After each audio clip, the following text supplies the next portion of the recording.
Isang mapagpalang araw sa lahat ng mga kabangers at mga kayanggaw.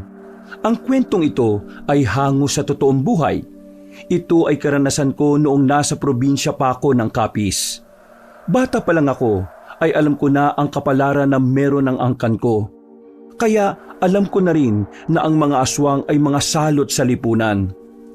Nung panahon na yon, nalagay ang buhay namin sa panganib dahil sa matinding galit ng mga aswang. Pero dahil malakas at magagaling ang mga kamag-anak ko, naubos silang lahat. Inakala naming lahat kabanong na yun na ang katapusan ng mga nilalang. Pero wala kaming ideya na yun palang pala ang simula.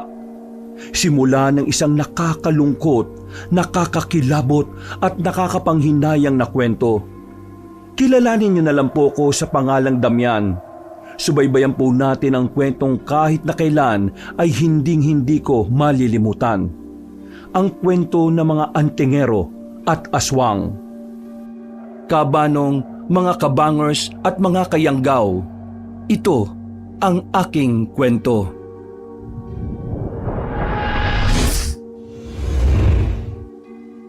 Bago nga pala magsimula ang ating kwento, sana'y mapindot nyo muna ang subscribe button at ang notification bell para lagi kayong nanonotify pag may bago tayong mga kwento. Pakibisita at pakisuportahan na rin ang iba pa nating mga channel. Ang Pamela Clamil Channel at ang Kabanong version 2.0. Kung wala sa mga nabanggit ko ang channel na mapapakinggan nyo na nagnanarita ko, yung channel na yon ay malamang ninakaw ang ating mga audio recordings. Huwag po nating suportahan. Mag-unsubscribe tayo dito. Naglalambing ako sa inyo na sana'y yung 3 channel lang ang ating suportahan. At huwag nyo rin kalilimutan mag-like at comment. Napakalaking tulong po ito sa ating channel para mas makapagatid pa kami sa inyo ng mga magaganda at mga nakakapangilabot na mga kwento. At ngayon, sa ating pagpapatuloy. Oh, pagtubig ka muna. Kanina ka pa dyan eh. Uy, ba't ka nandito? Hindi ba halata? Eh di para samahan ka. Ayaw mo ba? Hindi naman. Baka kasi nakakaabala ako sa trabaho mo. Huwag ka mag-alala. Palagi mo naman ako makakasama eh. Masasamahan na kita mag-insayo. Babalik ka na sa pagiging manunugis? Oo, marami na akong oras eh. Nangyari sa trabaho mo? Eh yun, nagkasagutan kami ni Erpat. Sabi niya eh, lumayas na raw ako sa bahay. Kaya yun, tinanggal na rin niya ako sa farm. Eh di, saan ka na ngayon yan? Hindi ba lata? Eh di sa bahay mo. Mag-isa ka na lang naman dun, di ba? Pambira ka rin talaga eh, no? Kaya siguro ang lakas ng loob mo kasi alam mo meron kang tutuluyan eh. Pre, alam mo naman noon pa mainit na ang dugo sa akin ni Erpat. Mula nang maniraan ako sa poder niya, banas na siya sa akin. Mas maganda na rin na umalis ako dun.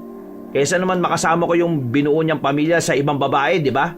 Alam mo, bumalik ka na lang sa mama mo, mas mainam pa. Eh may iba na rin pamilya si mama eh. Kaya nga wala akong mapuntahan ngayon. Pasensya na, hindi ko alam eh. Doon na lang muna ako sa iyo. Huwag ka mag-alala, marunong naman ako sa gawaing bahay eh. Hindi naman ako tatamad-tamad no. Wala namang problema sa akin. Ang inaalala ko lang naman, alam mo namang wala akong matinong trabaho. Pa-extra-extra lang ako kasi nakafocus ako dito sa minana kong gawain. Walang problema. Marunong akong dumiskarte. Ay, siya nga pala. Nasaan nga pala si Omeng? Nasan pa? Malamang.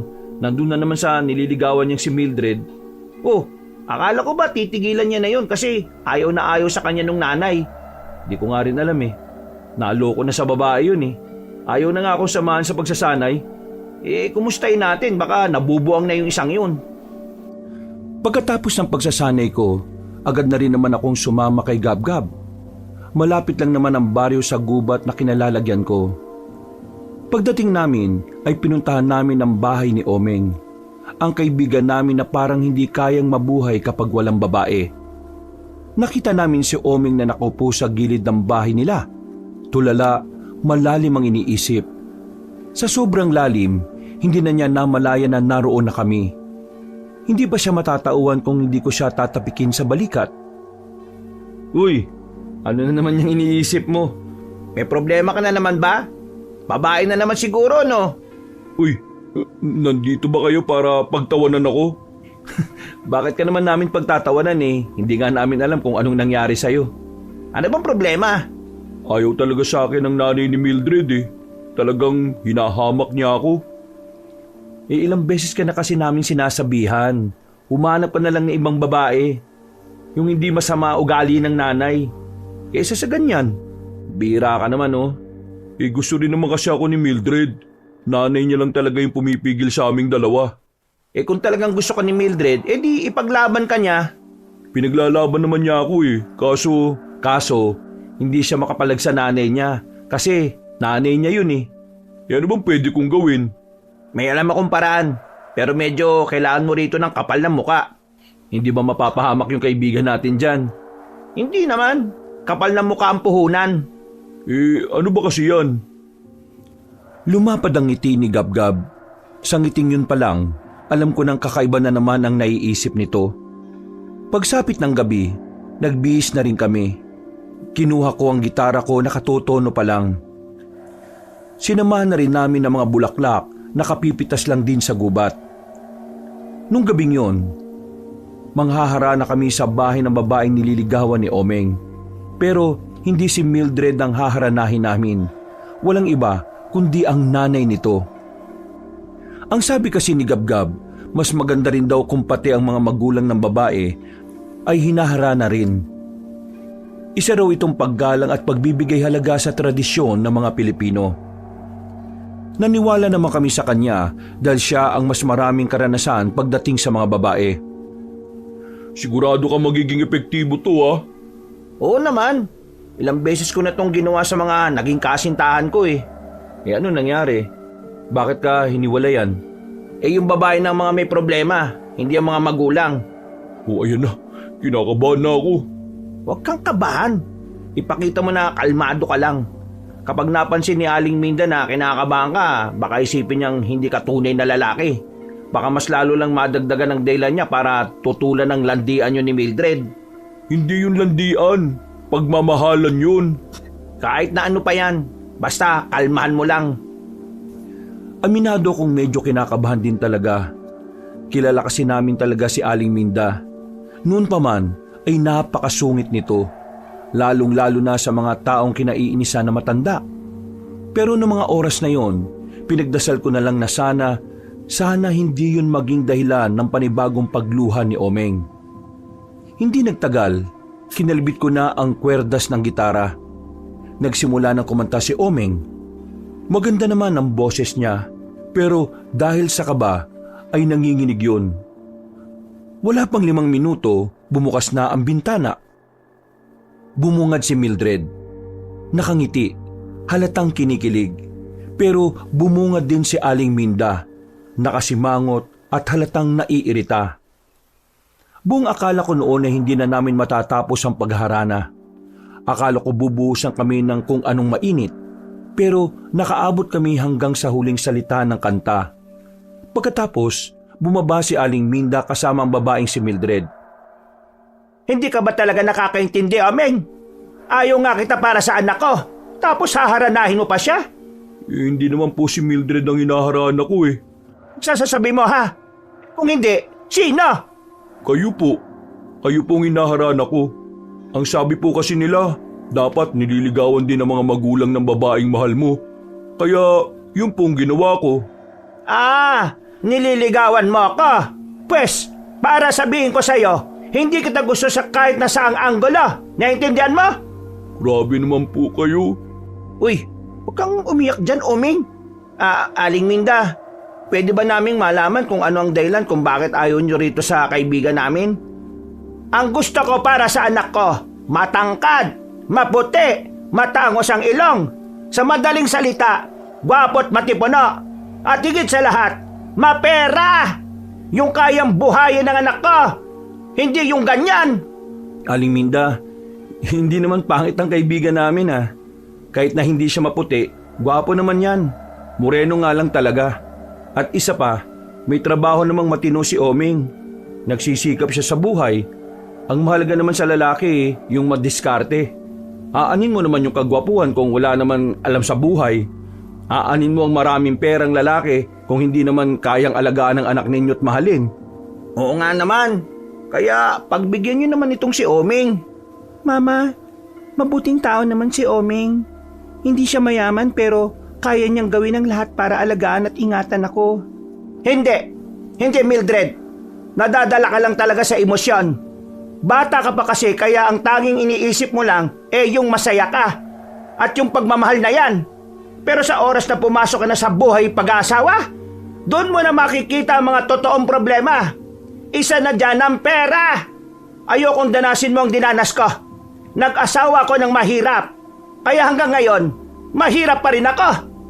Kung mag-aasawa ka na lang din, doon ka na sa kaya kang bigyan ng marangyang buhay at komportable. Hindi yung mag-aasawa ka lang din hampas lupa pa. Sobra naman po yata yung huli niyong sinabi, Aling Minda. Huwag niyo namang sabihan ng hampas lupa tong kaibigan namin. Baka naman kaya mo gusto ng mayamang lalaki para sa anak mo para makaranas ka rin ng karangyaan. Sino ka para pag-isipan ako na masama, ha? Sino ka rin para maliitin mo si Oming? Tinatanong mo kung sino ako? Apo lang naman ako ng taong nagligtas ng buhay ng baryo na to. Apo lang naman ako ng taong nagbuwis ng buhay para kalabanin ng mga aswang. Ikaw, sino ka? Uy, pre, puso mo. Nakaka-high blood na tumatandang to Hoy Mildred, pasensya na kung sasabihin ko to Aling Minda, alam mo kung bakit mahirap ka pa rin hanggang ngayon? Kasi umaasa ka lang naman na merong taong mag-aahon sa'yo sa kahirapan. Kahit kailan, hindi ka naman nagsikap Puro ka lang asa sa iba. Wala kang karapatang maghangad ng magandang buhay kung hindi ka naman nagsisikap. Ba't loko to Loko talaga ako. Bakit? Ano bang gusto mo? Suntukan na lang tayo. Uy, tarantado ka ba? Mildred, aalis na kami Painumin mo ng tubig yung mama mo parang aatakihin Hinila na ako ni Gabgab paalis doon. Bumalik na lang kami sa bahay nila Oming. Napopo na lang kami sa gilid. At sa mga sandaling yon ay kalmado na rin ako. Parang saka ko lang napagtanto na hindi pala talaga tama yung ginawa kong eksena. Pre, sinira mo yung moment. Kaya naman pakiusapan si Aling Minde Ikaw lang tong buang Di ba naririnig yung mga sinasabi niya? Iniinsulto niya na si Oming Normal na yun. Parang hindi mo naman kilala yung matandang yun. Alam mo kung anong hindi normal? Yung hamunin mo si Aling Minda ng suntukan, pre. Ang tanda na nun Babae pa. Maiintindihan ko pa kung si Mildred ang hinaman mo ng suntukan Pero si Aling Minda, nakadroga ka ba? Hindi ko na rin alam ang mga sinabi ko kanina Na-high blood na ako Sana, hindi na lang kayo nakialam. Mas lumala pa yung sitwasyon. Napatingin na lang kami kay Oming. Nakatulala na naman siya sa malayo. Baka sa mukha niya ang pagkadismaya at lungkot. Nakaramdam ako ng konsensya.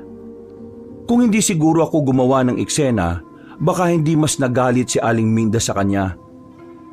Pare, pasensya ka na ayaw ko lang naman kasi na minamalit ka ni Aling Minde. Sanay na ako. Sobrang sanay na ako. Kaya sana hindi nyo na lang ako pinakialaman Pre, hindi ka dapat nasasanay sa ganun. Kaya siguro ayaw sa iyo ni Aling Minde dahil alam niyang nagpapaapi ka lang din sa kanya. Kaya kong gawa ng diskarte yun. Kaya ko. Pwede ko naman tiyagain Pero dahil sa ginawa niyong dalawa, wala na. Ikaw, Gabgab, sabi mo effective. Anong nangyari? Nga. Walang nangyari. Ikaw naman, Damian, inaamon mo pa ng suntukan. Tingin mo sa susunod na balik ko doon, magagawa ko pang humarap? Hindi na. Dahil sa ginawa mo.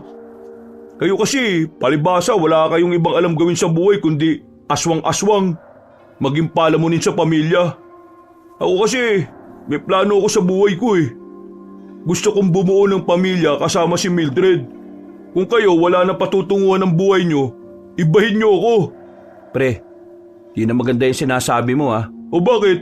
Totoo naman Ikaw, Gabgab, di ba palamunin ka sa inyo? Nagtatrabaho ka sa pamilya mo pero madalas kang gumagawa ng problema sa kanila. At ikaw naman, Damian, puro ka na lang ensayo ng ensayo. Habang buhay ka ng ensayo. Kahit wala ka namang mga aswang dito, puro ka aswang. Tatanda ka na lang dyan sa inaatupag mo kakaaswang-aswang mo eh. Uy, wag mo minamalit ang ginagawa ko ha. Itong ginagawa ko paghahanda sakaling magbalik ulit ang mga aswang. Wag mo ko igaya sa'yo na mas piniling maging baliw sa babae kaysa ipagpatuloy yung sinumpaan mong tungkulin. Tapos na ako sa ganyan, Damian. Nagawa ko ng parte ko ng panahon ng labanan. 4 na taon na nakalilipas mula nang matalo natin ang mga aswang. Kung ikaw, nandiyan ka pa rin, wag mo akong isama. Ikaw lang ang magmana ng tungkulin ng lolo mong namatay. Ikaw lang. Hindi ako kasama. Uy, teka. Tama na nga yan. Para naman kayong hindi magkaibigan eh. Huwag niyo na kasi akong pakialaman, pwede ba? Kung gusto mo, Gab-Gab, ikaw na lang ang pumalit sa akin. Ikaw na lang sumama sa pag-iinsayo dyan. Kasi ako, ayaw kong mamatay. Kasi yung huling kasama niya sa labanan, namatay. Ayoko sumunod dun. Ano sinabi mo? O bakit? Totoo naman ah. Namatay ang lolo mo nang dahil sa kapabayaan mo. Parang tanga naman tong si Oming oh. Hindi naman tama yan. Personal na yan. Hindi, hayaan mo siya. Sige, sabihin mo kung anong makakapagpagaan ng loob mo. Sabihin mo lahat. Sabihin mo lahat ng pang-iinsulto para lang lumuwag yung kalooban mo. Para makatulong na mabawasan yung problema mo. Sige. Ay naku, magmula nga ngayon, tigilan niyo na ako. Huwag niyo na akong pakikialaman sa mga desisyon ko sa buhay. Sige na, umalis na kayo. Huwag ka mag-alala. Hindi ka na talaga namin pakikialaman pa sa mga desisyon mo. Sana magkatuluyan kayo ng babaeng yon kasi kung hindi, wala ka ng kaibigang babalikan. Uy, ano ba? Para kayong sila ah. Nauna na akong naglakad, Kabanong. Umuwi na lang ako sa bahay. Napabuntong hininga na lang ako nang maupo na ako sa bakuran. Agad din namang nakasunod sa akin si Gab-Gab. Narinig mo kung gaano siya kabaliw sa babae? Pati yung mga ginawa natin 4 na taon na nakalilipas binaliwala na lang niya. Pati si Lolo na nagbuwis ng buhay para labanan ng mga aswang, dinamay pa niya.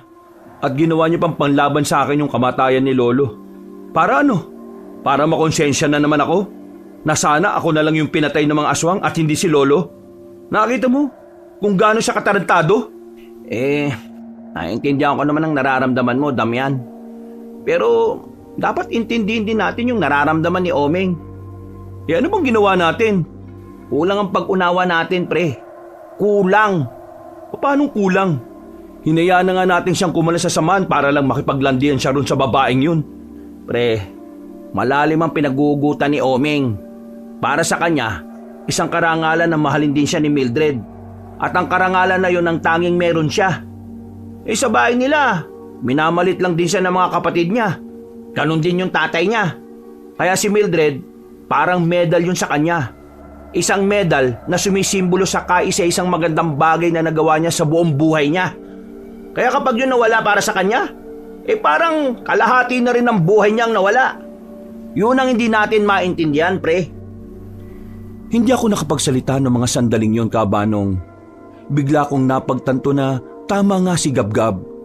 Kulang din talaga ang pangunawa na binibigay namin kay Omeng. Sa aming tatlo kasi, si Omeng talaga ang mahina ang loob. Siya talaga ang palaging maliit ang tingin sa sarili niya. Kaya siguro nang makilala niya si Mildred, yun ang naging dahilan para kahit papaano, ibangon niya ulit ang kanyang sarili. Ayos lang yan. Normal sa magkakaibigan na nakakasamaan ng loob. Ang mahalaga naman dito handa nating aminin na nagkamali tayo. At tingin ko din naman, magsosorry din yung si Omeng. Kilala naman natin ang ugali nun Kapag alam niyang may mali siya, magkukusang lumapit yun sa atin. Gugulan din talaga ako Siguro nga, masyado lang nakakulong ang utak ko kung papaano ko mahahanap yung iba pang aswang. Siguro, yun ang dahilan kung bakit may mga bagay na hindi ko maintindihan tungkol sa ibang tao. Teka, maiba tayo.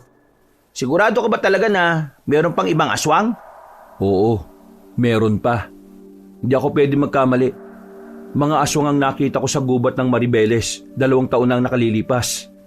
Kung sakaling meron pang mga aswang, ibig sabihin may tsansang magkaroon ulit ng kaguluhan? Ako na lang ang natitirang buhay sa angkan namin. Hanggat buhay ako at hanggat may aswang, hindi matatahimik ang hidwaan ng mga manunugis at mga aswang. Nag-aalala ako para sa kaligtasan mo, pre. Ano kaya kung magbagong buhay ka na lang? Hindi pwede. Kung hindi ako, sino magtatanggol sa probinsyang ito sakaling magbalik sila? Wala. Ako lang. Kung yan naman ang tingin mong dapat na gawin sige, susuportahan kita. Sasamahan kita. Babalik ako. Pre, hindi mo na kailangan bumalik sa gawain na 4 na taon mo nang iniwan. Kayang-kaya ko na itong mag-isa. Hindi mo kakayanin na mag-isa ang mga aswang, pre. Kailangan mo ng kaibigan. Okay? Inakbayan na lang niya ako. Kahit na papaano, gumaan na rin ang pakiramdam ko. Pumasok na lang kami sa loob. Napatingin kami sa malaking larawan ni Lolo na nakadikit sa dingding.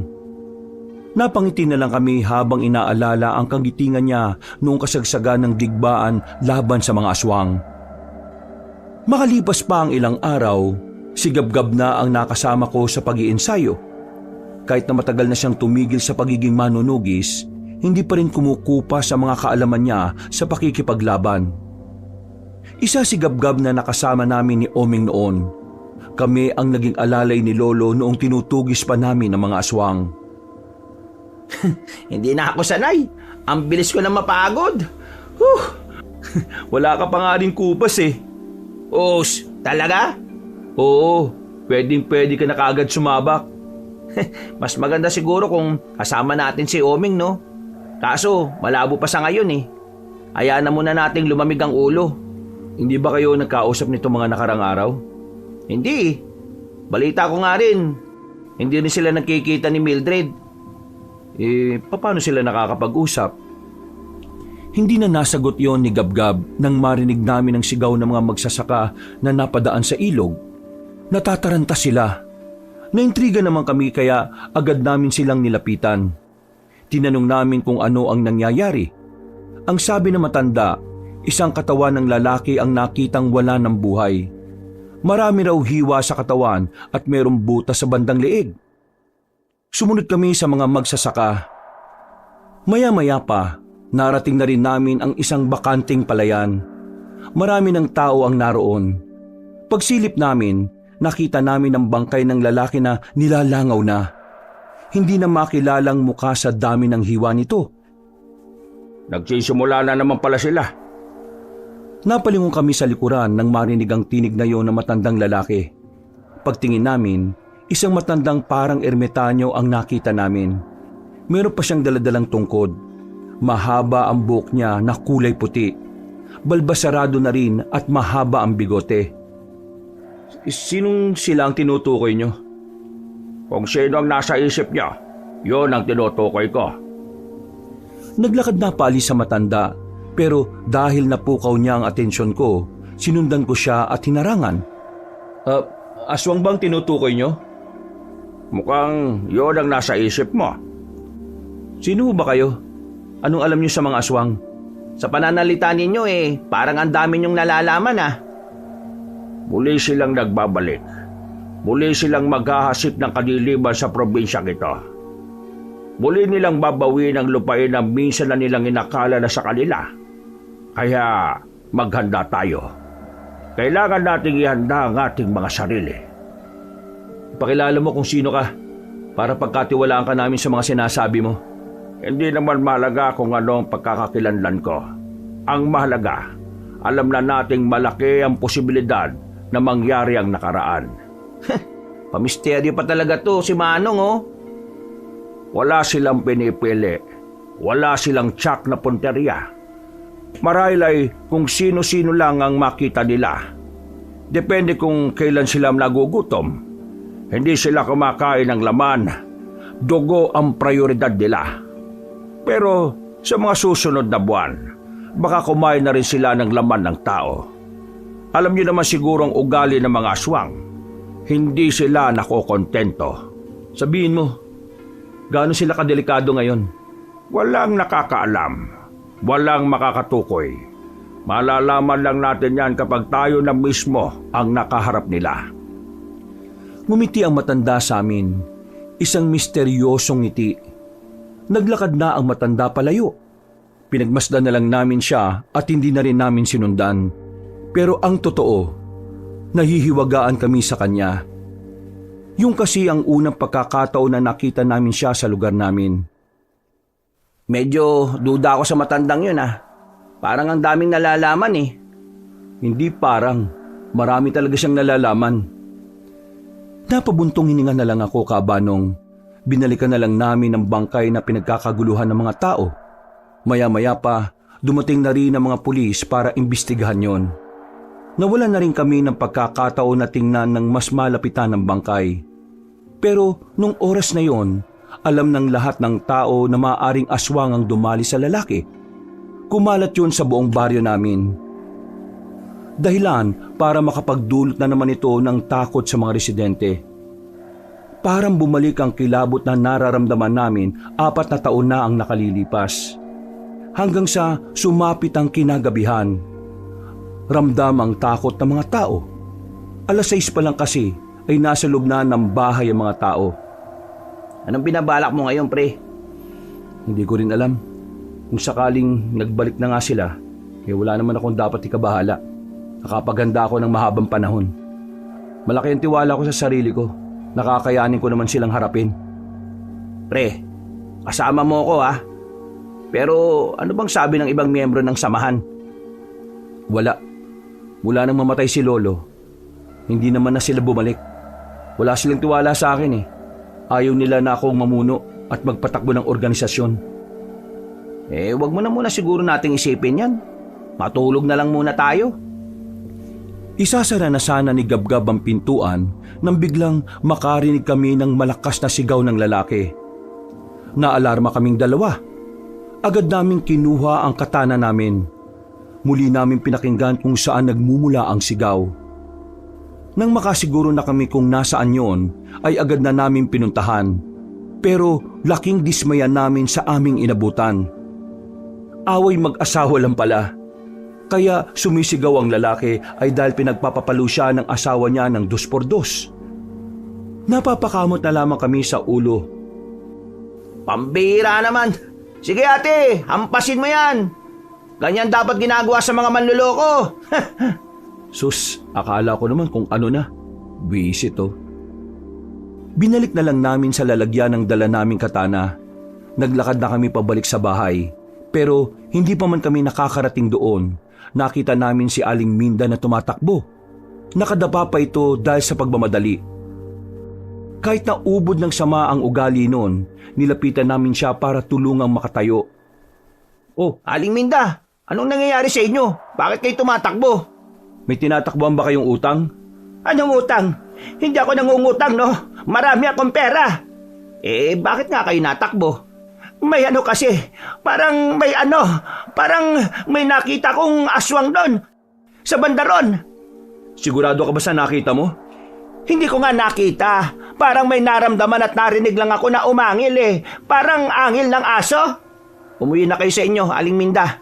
Kapag napatay ka ng aswang, magkakatuluyan si Oming at Mildred. Sumimangot lang sa amin na matandang babaeng yon at agad na ring umalis.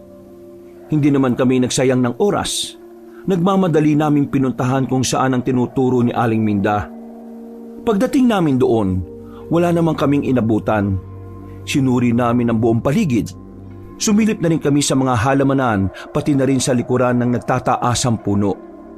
Pero ang tanging nakita lang namin doon ay mga likido na malalapot. Nasa pagkakasuri namin, laway ngayon ng isang aswang. Pare, manda ka. Dumaan dito ang aswang. Pre, mukhang mapapalaban tayo. Oo, kaya maging alerto ka ha. Marahan kaming naglakad papasok sa isang iskinita. Sumilip kami roon. Tinutukan namin ang daladala naming maliit na ilaw. Pagtingin namin sa likuran ng puno, nakita na namin ang isang lalaking pilit pinagkakasya ang sarili sa malalaking ugat. Nandito! Wala na kaming sinayang na panahon. Tinagaan namin ang aswang, pero sa kasamaang palad, nakagapang siya palayo. Sinubukan naming habulin, pero nang makarating na kami sa pusod ng kagubatan, tumigil na muna kami sa pagsunod.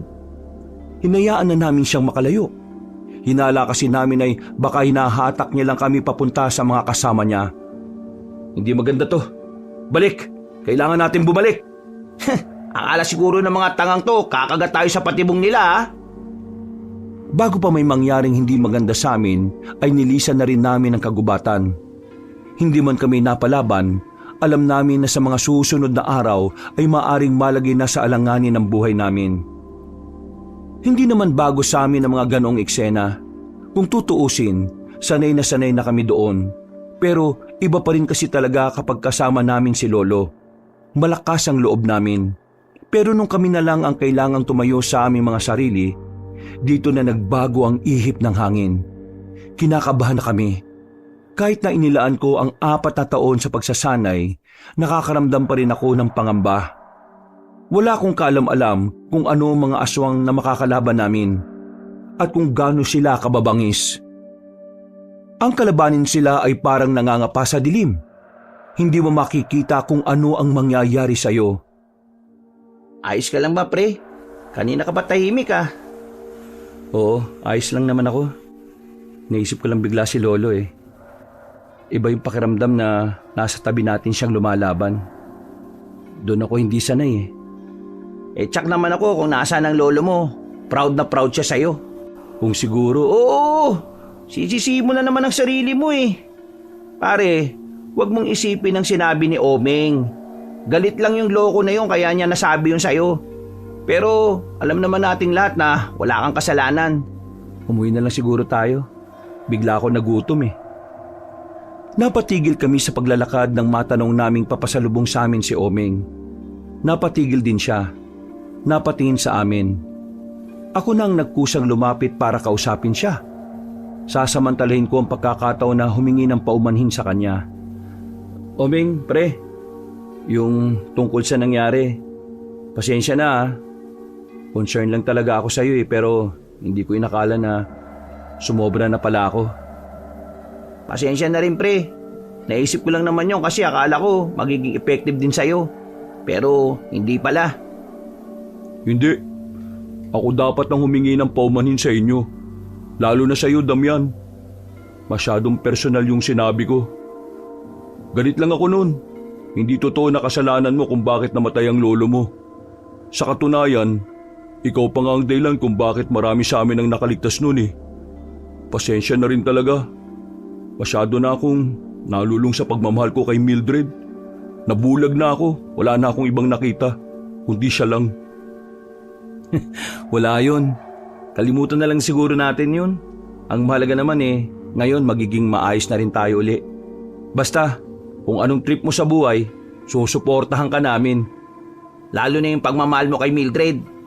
Hindi na.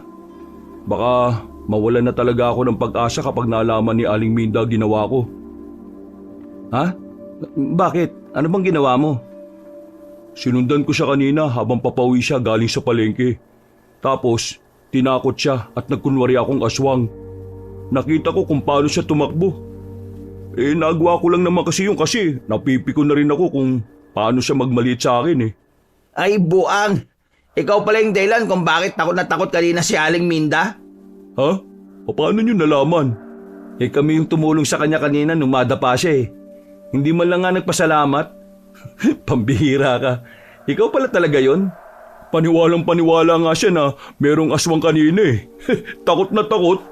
Pero pre, meron talagang aswang kanina. Ha? Bumalik?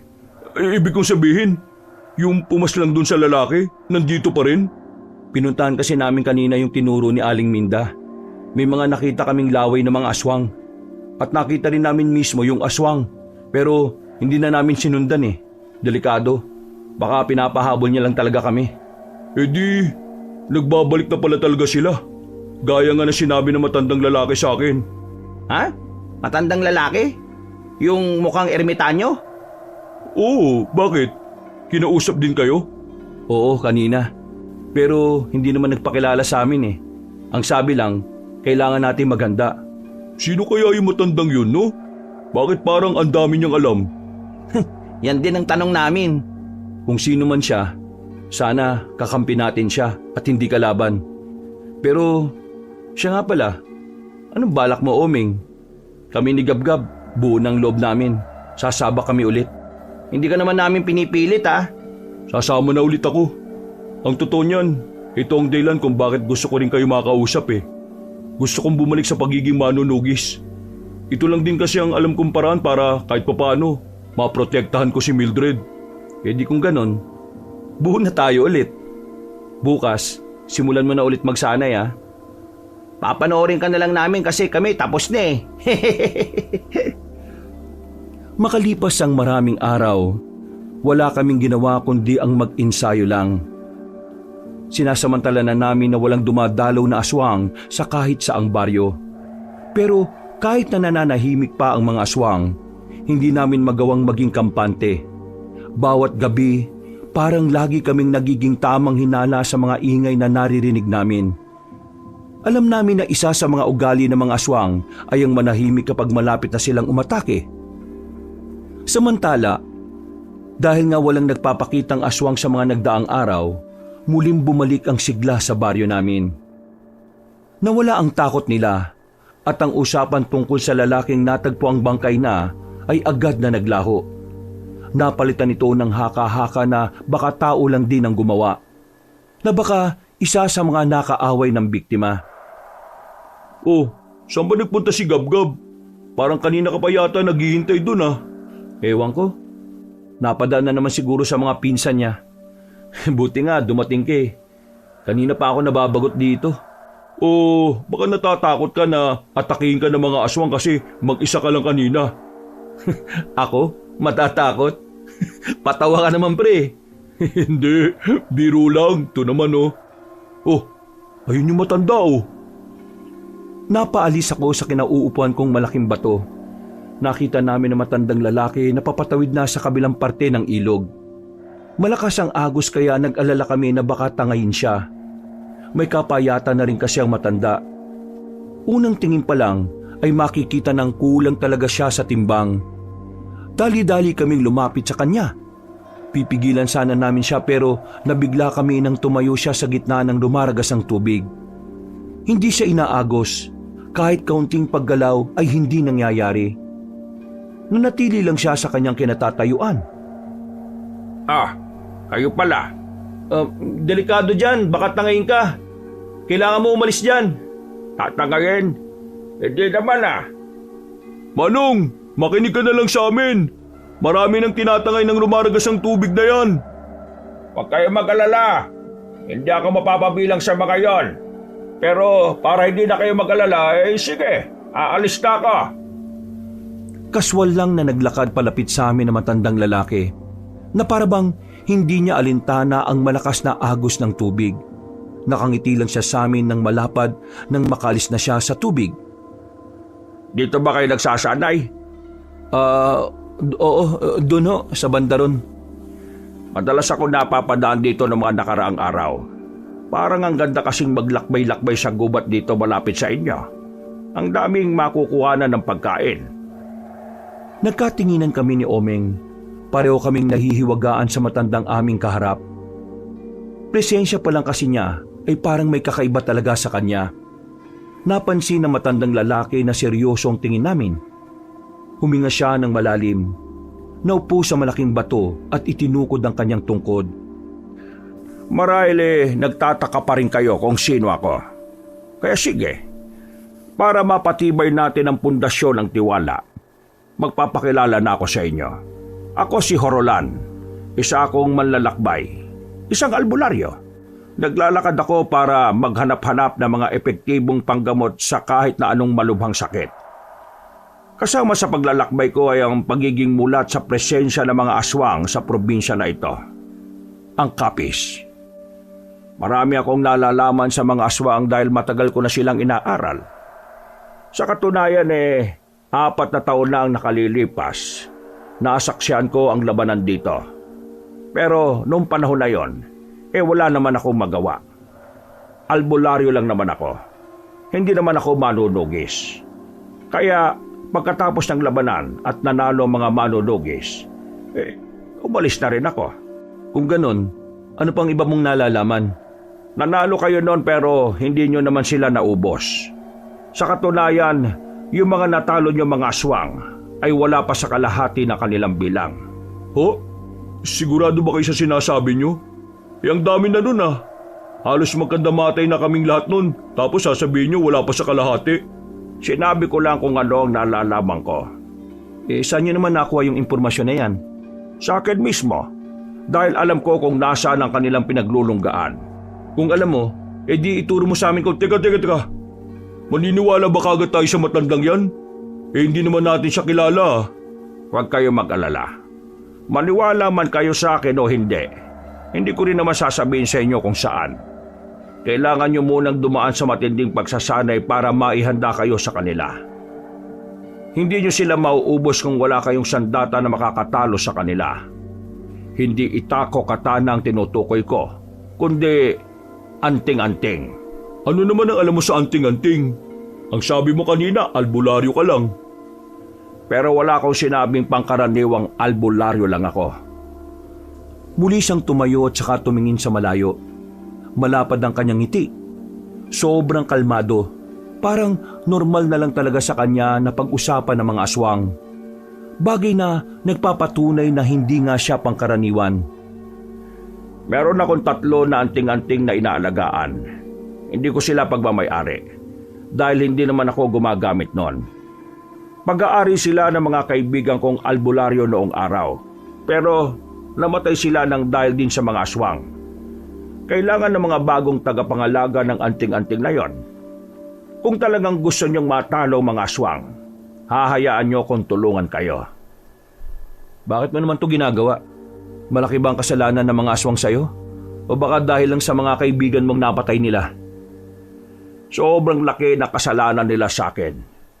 Mas malaki pa sa mga pututoy ninyo.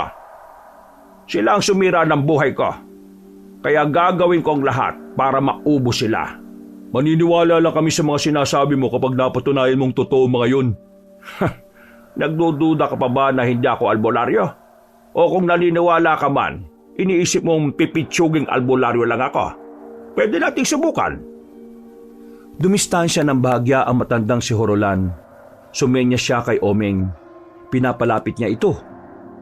Napangisi naman si Omeng dahil masyado siyang kampante. Pero ako, bigla kong kinutuban nang makita ko kung paano iporma na matanda ang paa niya. Sigurado ka talagang lalabanan mo ako sa sparring ha? Etong si Damian nga, iniiwasan ako makasparring eh. Huy, pinagsasasabi mo. Subukan lang natin. Kapag napalhod kita, ibig sabihin totoo mga sinabi ko. Kapag ikaw ang napalhod ko, anong kapalit? Kapag napalhod mo ko, pagsisilbihan kita hanggang sa dulo ng aking hininga. Ngumiti ng nakakaloko si Omeng. Naniniwala siya na gagawin niya lang punching bag ang matandang yon. Nang bitiwan na nila ang kanilang mga hawak, lumusob na rin si Omeng.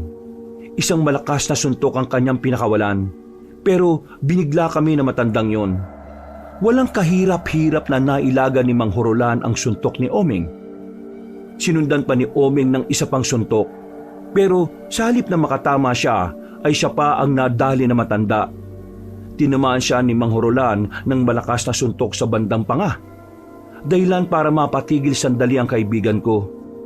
Iiling-iling siya nang makaramdam siya ng pagkahilo. Lakas mo makachamba. Tignan natin. Nagubad na ng damit si Omeng. Dali-dali niyang nilapitan si Mang Horolan. Pero kahit na anong gawin niya, ay hindi man lang niya maidaplis ang kanyang kamao. Parang pinaglalaruan lang din siya na matanda. Maya-maya pa, isang malakas na suntok naman ang ginawa ni Mang Horolan sa tiyan ni Omeng. Sa lakas ng suntok, napaluhod na ang isa nitong tuhod. Hindi na ito nakatindig ulit. Paano ba yan? Mukhang ako nanalo. Sabihin mo nga sa akin, matanda ka ba talaga? Alam mo, wala naman kasi sa edad yan. Nasa dami na ng karanasan mo yan sa buhay. Matanda na ako. Alam ko na ang lahat ng anggulo ng pakikipagbasag ulo. O ngayon, naniniwala ka na ba sa sinasabi ko? Oo, naniniwala na ako. Di naman pwedeng hindi parang binugbog mo na ako rito eh. Hindi ako ganyang bumugbog. Pero dahil naniniwala naman na kayo sa akin, pwede na nating simulan bukas ang ating misyon. At yun ay ang iisa-isahin ng mga aswang. Pero teka, nasaan yung isa niyong kasama? Bakit hindi ko siya nakikita rito? Bigla naming naalala si Gabgab sa tanong na yon ni Mang Horolan. Lagpas isang oras na kasi siyang hindi nakakabalik sa kagubatan, kaya naman naalarma na kami. Kasama namin si Mang Horolan nang lisanin namin ang gubat. Bumalik kami sa baryo namin. Pinuntahan ko siya sa bahay pero wala siya roon. Nagtanong-tanong na rin kami pero walang makapagsabi kung nasaan siya. Dakong 7:00 ng gabi, hindi pa rin namin nasisilayan ang kahit na anino niya. Dalawa na lang kami ni Oming ang magkasama sa paghahanap sa kanya. Si Mang Horolan ay nauna nang umalis at nagsabing magpapakita na lang ulit kinabukasan. Ano na kaya nangyari sa lukulukong yun? Medyo kinakabahan na nga ako eh. Kilala mo naman si Gabgab, di ba? Magsasabi yun kapag hindi siya makakabalik. Hindi kaya may nangyari ng masama sa kanya? Huwag naman sana. Ipinagpatuloy namin ang paghahanap. Lahat ng pwedeng puntahan ni Gabgab ay napuntahan na namin. Maya-maya pa, naisipan namin pumasok na sa gubat. Ayaw man naming isipin pero may kaisipan kami na baka nadukot siya ng mga aswang at dinala na sa kagubatan. Pinuntahan namin ang parte ng gubat kung saan namin hinabol ni Gabgab ang aswang. Pagdating namin doon ay nagtago na muna kami sa likuran ng malapad na puno. May naririnig na kasi kaming kumakaluskos. Parang may gumagalaw sa mga tuyong dahon. Hawak ang katana, marahan naming sinilip ang parteng likuran ng bayabasan. Dahil tanging liwanag lang naman ng buwan ang nagsisilbi naming ilaw, medyo kinakabahan kami dahil hindi namin maaninag ng maayos ang paligid. Pero nang nasa harapan na kami ng bayabasan, may nakita kaming lalaki roon na nagtatago.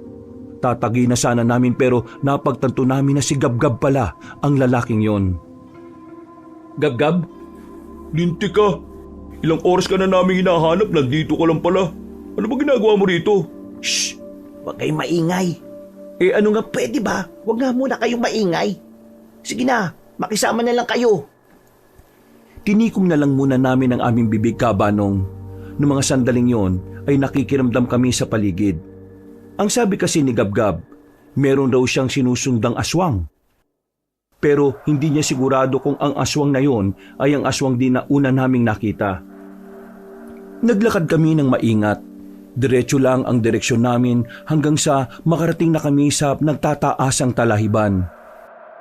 Lagpas tao yon kaya hindi na namin makita kung ano ang patutunguhan namin. Nakahanda lang ang mga hawak naming sandata. Maya-maya pa, "Yuko!" Buti na lang ay nagawa namin makailag. Kung hindi, baka tumatagas na ang dugo namin sa leeg. Isang aswang kasi ang bigla na lang lumitaw at lumundag sa amin. Dahil alanganin kami sa lugar na yon, tumakbo kami paalis sa talahiban. Nang makarating na kami sa gilid ng daan, biglang nawala ang aswang. Sinuyod namin ang tingin ng paligid, pero wala kaming makita. Nandyan lang yan. Nililin lang niya lang tayo. Sinasabi ko na nga at aswang talaga yun eh. Kanina nga po ito pa sinusundan yun eh. Tudasin na natin, aswang pala eh. Wag tayo makampante. Mabilis siya. Kailangan natin maging alerto. Dito, sa bandang to, tara. Nauna na akong naglakad. Lalapit pa lang sana kami sa mga kawayan nang biglang may humila na kay Gabgab sa likuran. Nakakapit siya sa mga damo at dali-dali naman namin siyang tinulungan. Hindi siya nakuha ng aswang pero may sugat ang binti niya dahil sa haba ng kuko ng nilalang na yon. Humanda kayo ngayon. Nagpakita ka pa talaga ha? Ingat ha. Hindi to pangkaraniwang aswang. Sabay kaming lumusob ni Omeng. Pagtaga namin sa aswang ay nagawa niyang hawakan ng kamay ko. Hinila niya ako at tinangkang kagatin. Mabuti na lang at mabilis na nakaresponde si Omeng. Tinaga niya ang aswang at tinamaan yon sa hita. Nabitiwan niya rin ako. Nakahanap ako ng magandang tiyempo. Tinaga ko rin yon at tinamaan naman sa bandang balikat. Pero kahit nasugatan na siya, parang wala lang sa kanya ang ginawa namin. Nakatindig pa rin siya ng diretsyo. Sa halip, mas lalo pa itong nagalit. Kakaiba nga ito. Hindi tayo pwedeng maging kampante sa siraulong to. Hindi nagtagal ay umatake na rin ang aswang sa amin. Laway na laway siya. Parang gutom na gutom talaga. Mabilis ang aswang na yon. Aminado akong medyo nabigla ko dahil hindi ganun kabilis sa mga nakalaban namin 4 na taon na ang nakalilipas. Tinamaan ako sa braso pero buti na lang ay hindi sobrang lalim ng pagkakakalmot niya. Si Oming naman tinamaan na rin sa kanyang hita pero kaya naman naming tiisin. Sanay naman na kami sa mga sugat dahil napapalaban din naman kami noon. Mukhang di na talaga natin kabisado ang mga aswang ngayon. Kailangan muna nating umatras. Anong atras? Kaya naman natin eh. Kaya nga natin pero ang inaalala ko, paano kung dumating yung ibang kasama niya? Visit talaga oh. Huwag mong pairalin ng emosyon mo, Oming. Aalis na sana kami pero mukhang wala talagang balak ang aswang na yon na mawala ang kanyang pagkain. Hinarang niya kami sa aming daraanan. Kaya naman wala na kaming magawa kundi harapin na lang din siya. Muli namin siyang inatake pero sadyang kakaiba talaga ang galaw niya. Parang alam na alam niya kung saan kami manggagaling. Hindi kami nakatama. Kung tatagal pa kami sa labanan na yon, malamang sa malamang na mapapagod lang kami. At baka yun na rin na maging mitya ng buhay namin. Tila napansin ng aswang na hindi na namin siya kinakaya. Kaya ilang sandali lang, umatake na siya ng mas mabilis. Sa sobrang bilis ay hindi na namin namalayan na nasa harapan na namin siya. Akmang kakalmutin na niya ako, pero laking gulat namin nang sumulpot si Mang Horolan. Hinato niya ng katana ang aswang sa liig na naging dahilan ng agaran nitong pagkamatay. Ay nako, sinasabi ko na nga sa inyo hindi na kayo kayang iligtas ng inyong mga sandata. Teka, paano ka nakapunta rito? Hindi ka naman namin napansin Madilim, tensyonado kayo. Malamang hindi nyo na malaya na narito na ako. Tao ka ba talaga? O baka Superman ka na rin? Hindi ka ba normal? Sa halip na magpasalamat kasi iniligtas ko ang buhay nyo. Kung ano-ano pag iniisip nyo sa akin ngayon. Pambira talaga mga kabataan ngayon, oh. Mga walang utang na loob Maraming salamat pero paano mo nga nagawa yun? Hindi na mahalaga yon. Ang mahalaga ngayon nakaabot ako at nailigtas ko kayo. Tinutukan ni Mang Horolan ng ilaw ang aswang na nakahandusay. Nakita pa naming tumatagas ang dugo nito sa leeg. Sinipa pa ni Mang Horolan ng mahina para alamin kung ito ba ay buhay pa. Mababangis na ang mga aswang ngayon. Sa mga nakalipas na taon, mukhang marami na rin silang natutunang mga bagong taktika. Mga galaw at mukhang napag-aralan na rin nila ang mga natitirang manunugis ngayon. Yun ang dahilan kung bakit hindi kayo umubra sa isang yan. Ganun na ba talaga sila kadelikado? Tingin nyo, maglalakas loob silang manggulo ulit kung hindi mataas ang tingin nila sa sarili nila. Alam na kasi nila na hindi na kayo gaya ng dati. Napabuntong hininga ang matandang si Horolan. Baka sa mukha niya ang pangamba. Bago namin nilisan ang kagubatan na iyon, ay sinilaban ni Mang Horolan ng apoy ang katawan ng aswang. Pag-alis namin doon, tumabi na muna kami sa gilid ng daan. Naglabas ng panggamot at panglinis si Mang Horolan na agad din namang nailagay sa sugat ni Gabgab. Oh, paano? Ayos na itong sugat mo. Mauna na ako. Sigurado ba kayong ayos lang kayo na mag-isa? Ay bakit? Natatakot ba kayo na baka patayin ako ng mga aswang? Sus, huwag niyong intindihin yon. Kayang-kaya ko mag-isa. Kung kaya-kaya mo naman palang mag-isa, bakit kailangan mo pa kami? Dahil may hangganan lang ang kaya kong gawin. At kayong tatlo lang ang nakikita ko makakagamit ng mga anting-anting na naiwan sa akin. O sige na, maglalakad na ako at baka umagahin pa ako. Pinagmasdan na lang namin si Mang Horolan na naglalakad papalayo. Napapailing na lang din kami dahil hindi namin inakala na ang matandang gaya niya ang magliligtas sa amin. Dahil sa nangyari, mas lalo naming naintindihan na hindi na talaga sapat ang nalalaman namin para tapatan ng mga aswang. Mas lalo naming kinailangan ng tulong ni Mang Horolan. Kahit na hindi pa namin siya lubos na kilala, kailangan namin siyang pagkatiwalaan. Makalipas ang halos 2 buwan, sa mga nagdaang araw ay napapadalas ang paglitaw ng mga aswang sa bawat baryo. Ginagawa na nilang tambayan ng gubat.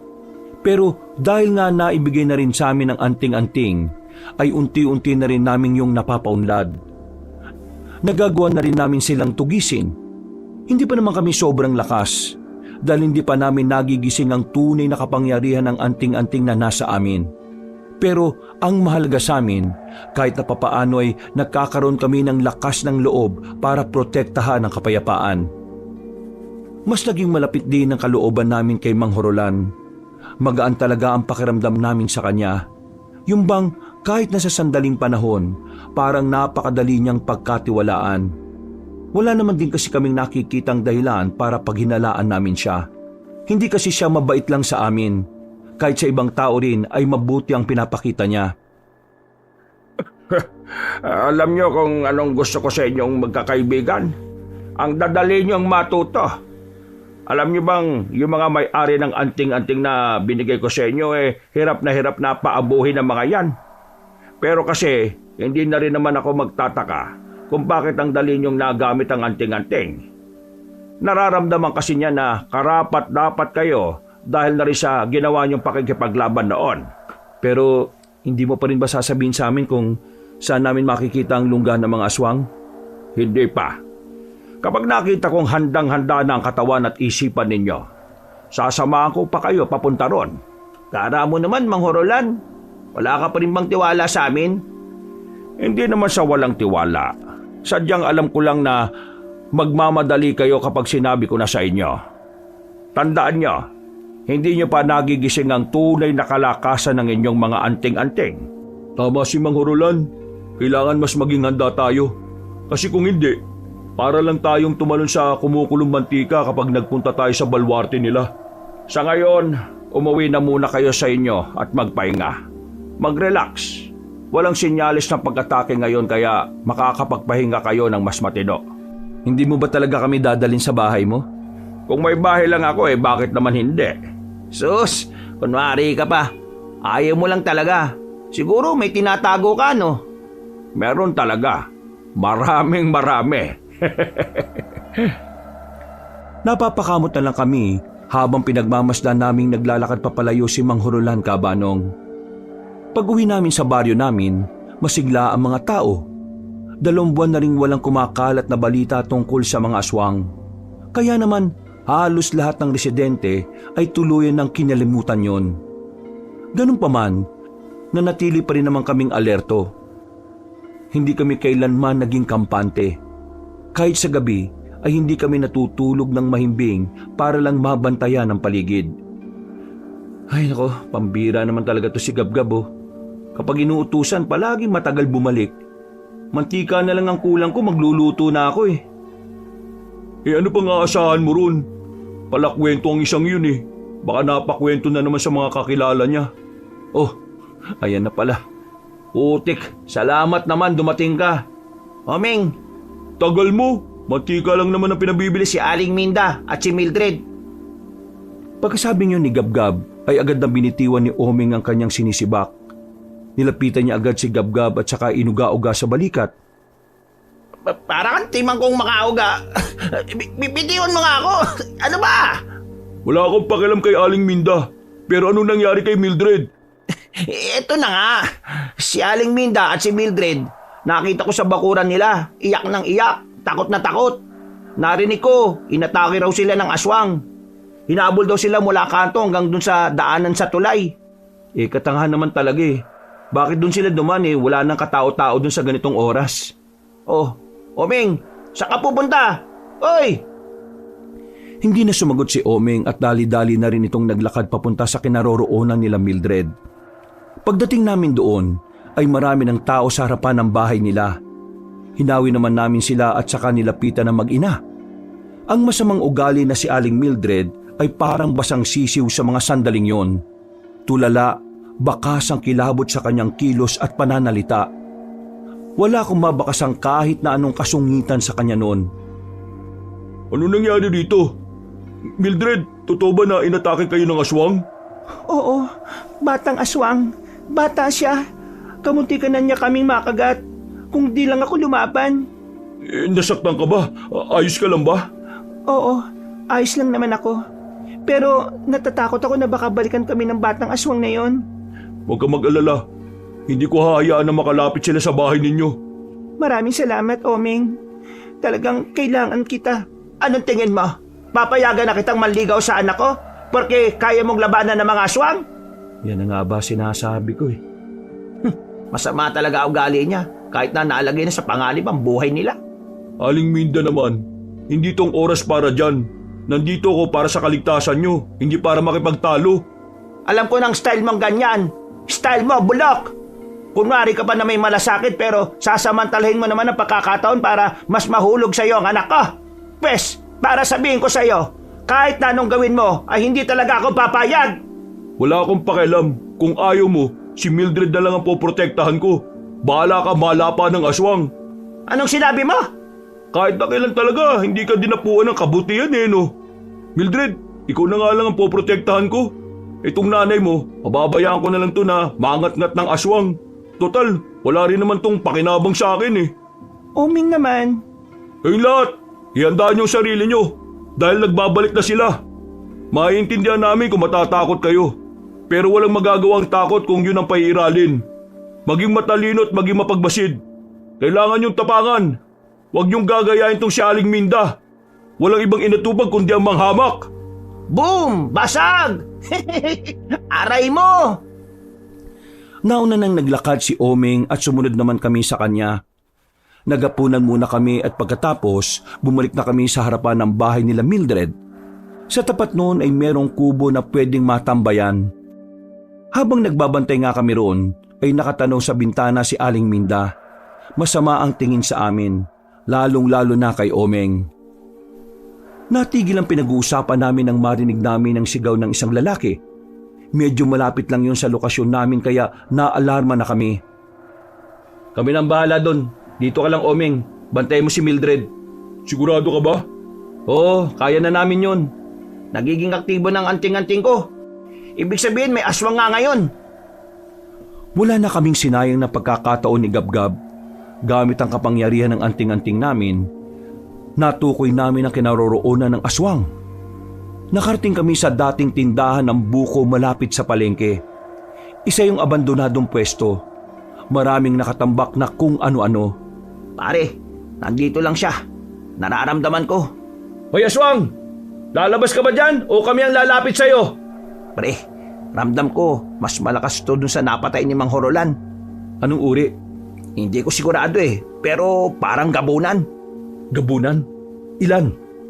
Isa lang yung nararamdaman kong presensya. Sa halip na gabunan ang makita namin, mga tiktik ang lumitaw sa gilid-gilid. 10 aswang, pero hindi kami nakaramdam ng kaba para sa mga yon. Sa halip, ginanahan pa kami. Sige, lapit! Tingnan natin! Sabay-sabay na umatake ang mga aswang. Agad ko naman pinagana ang anting-anting ko. Lumakas ang lahat ng pandama ko. Lalong-lalo na ang pakiramdam ko sa paligid. Kaya kahit na anong kilos nila ay nalalaman ko.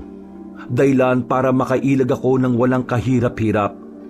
Bukod pa rito, gumaan din ang kamay ko. Kaya naman mabilis kong naihataw ang hawak-hawak kong katana sa kanila. Si Gabgab naman ay agad ding nakagawa ng pag-atake. 3 ang agad na napas lang niya. Sobrang dami naman pala ng mga to. Focus lang pare, focus! Marami-rami pa ang mga yan. Hindi ko na hinintay pang makalapit ang mga aswang. Ako na ang kusang pumunta sa kinatatayuan nila. Mabilis ko silang pinaghihiwa gamit ang katana. Isa-isa silang bumagsak. Wala pang 1 minuto ay napaslang ko na rin ang mga natitira. Pare, nararamdaman mo pa rin ba yung presensya ng gabunan? Hindi na. Wala na akong maramdaman. Nakaalis na yon. Pero hindi na muna natin siya hahanapin. Delikado. Balikan na lang natin si Omeng. Sinuyot ko na muna ng tingin ng buong paligid pero wala na kaming nakitang aswang na buhay. Pero bago kami umalis, pakiramdam ko noon ay merong mata na nakatingin sa amin. Hindi ko mawari kung yun ba ang gabunan na unang naramdaman ni Gabgab. Nakabalik kami kay Omeng. Maayos naman ang kalagayan nila roon kaya nakahinga na rin kami na maluwag. Sa kubong yun na rin kami natulog. Mga bandang 4:00 na ng madaling araw nang bumalik na kami sa bahay. Gising! Gising! Uy! Gumising kayo! Oo, ang bira naman oh. Ano na naman ba yun? Huwag mo sabihin inatake na naman ng aswang yung mag-ina. Anong nangyari sa kanila? Agad na napabangon si Oming ng mga sandaling yon, Kabanong. Bumakas agad ang pag-aalala sa kanyang muka. Lalabas na sana siya pero hinila siya ni Gabgab. Sinampal siya ng mahina sa muka para matauhan. Hindi to tungkol sa mag-ina. Li kayo, sumama kayo sa akin. Magugulat kayo sa makikita nyo. Kahit na wala pa kaming hilamos noong mga sandaling yon, ay dali-dali na kaming lumabas ng bahay. Ilang metro lang ang nilakad namin at nakarating na rin kami sa tulay. Inabutan kami doon ng mga nagkukumpulang mga tao. Pagtingin namin sa gilid ng tulay ay may mga bangkay na nakasabit doon. Nakabigti, maraming sugat sa katawan. Hindi yun mga normal na tao.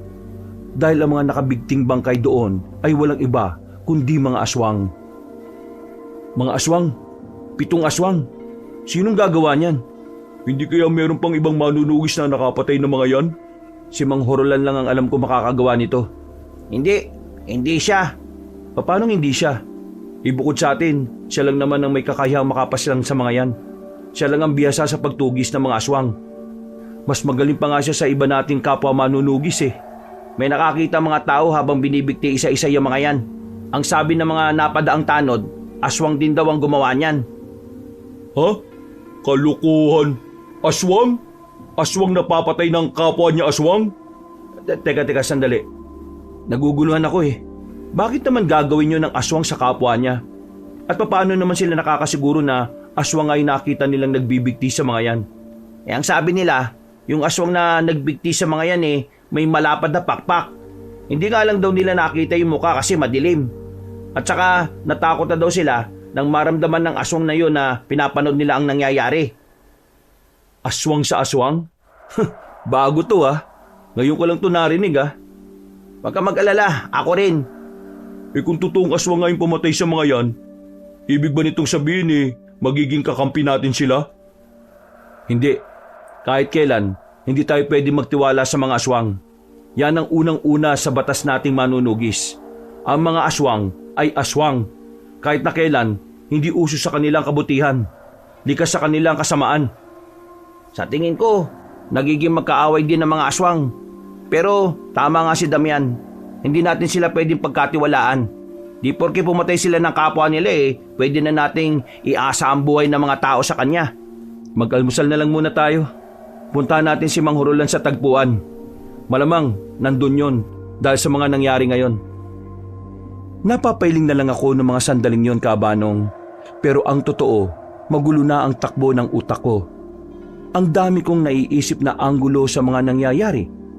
Isa na rito ay ang posibilidad na palabas lang din ng mga aswang ang pagpatay sa kapwa nila aswang para maging kampante kami. Pero pwede rin naman na may mas malakas pang aswang na talagang pinapatay ang kasama niya sa hindi namin alam na dahilan. Nabusog ako sa kinain natin. Ang sarap mo talaga magluto. Ikaw talaga Damian, no? Pwede ka na talaga mag-asawa teka, nasa na kaya si Mang Horolan? Himala yata na wala pa siya ngayon dito. Tara, maglakad-lakad na muna tayo. Tinawid namin ang malakas na ragasan ng ilog gamit ang kawayan na inilagay namin doon.